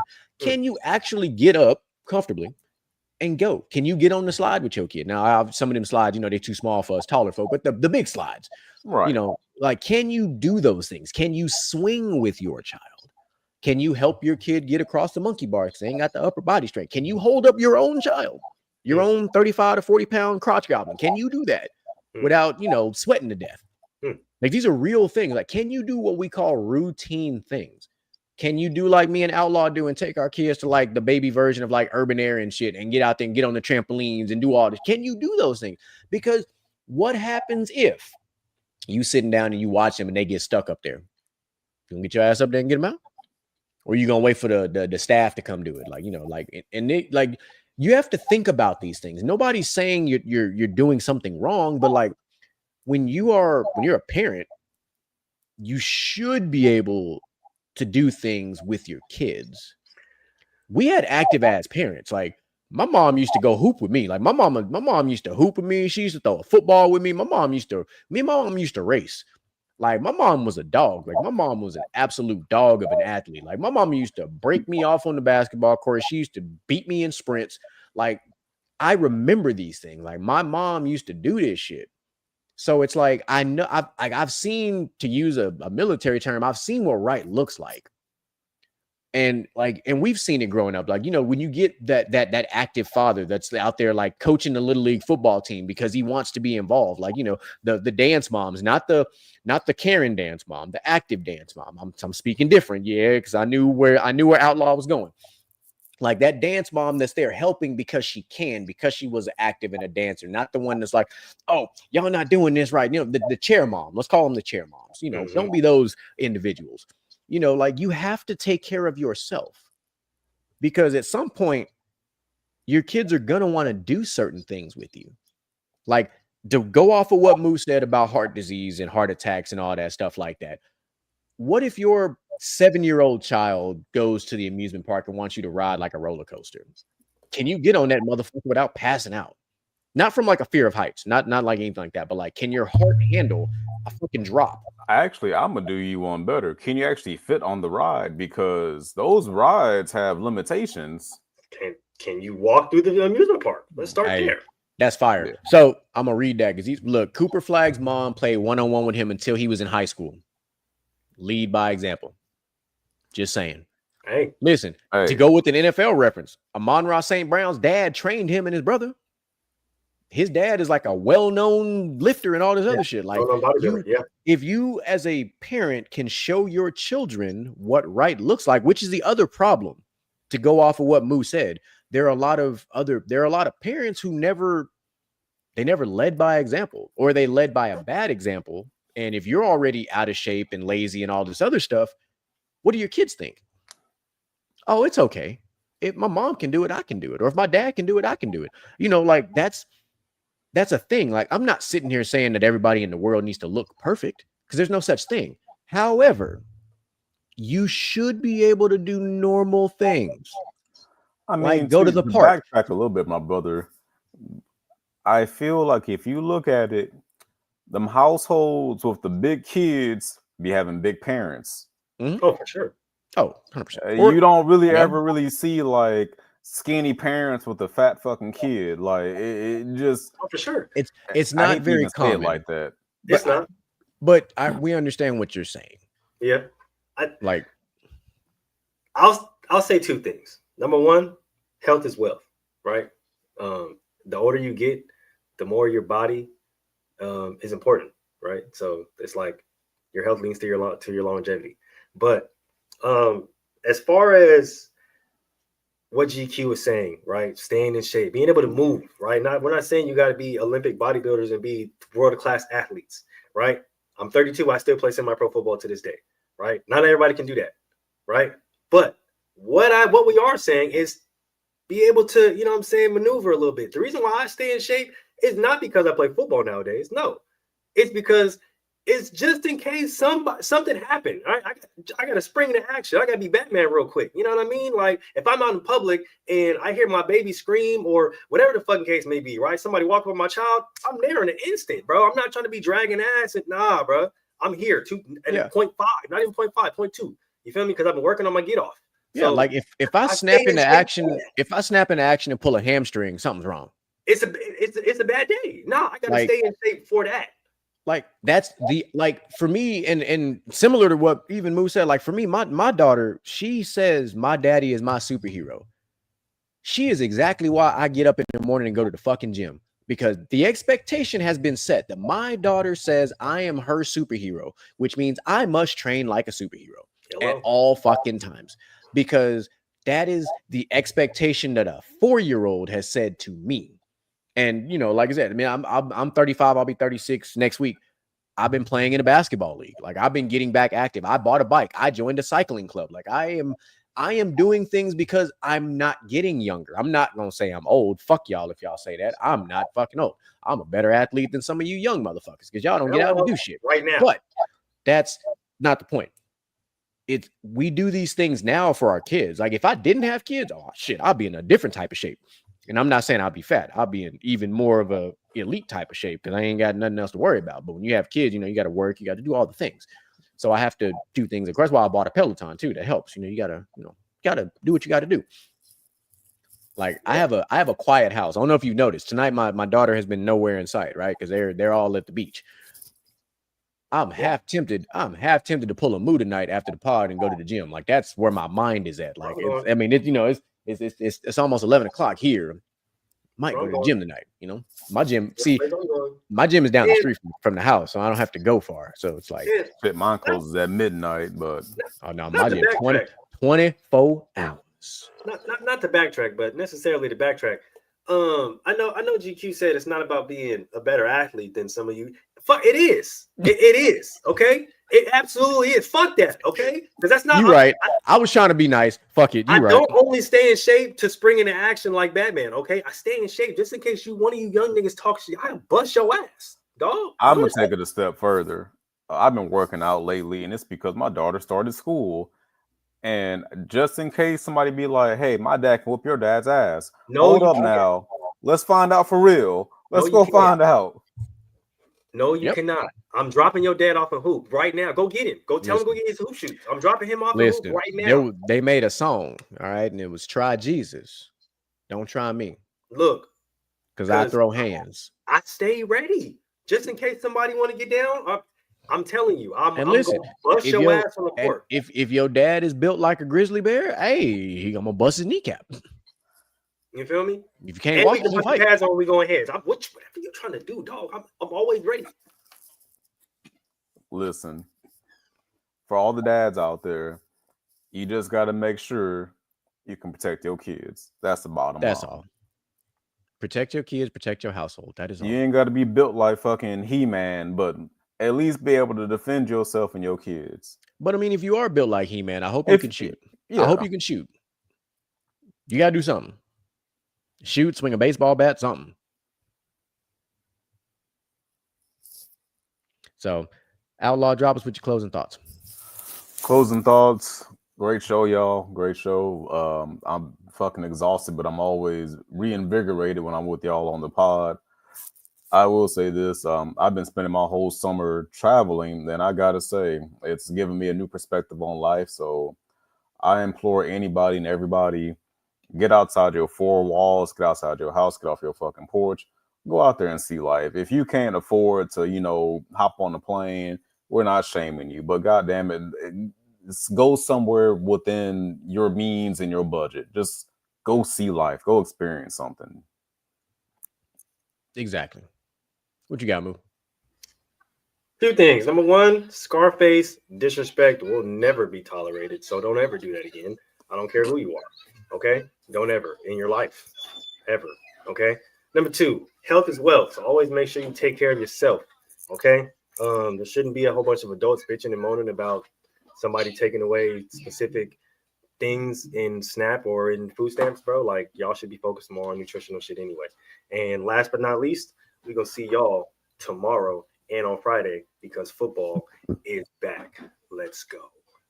Facts. You heard it, and it's on and popping.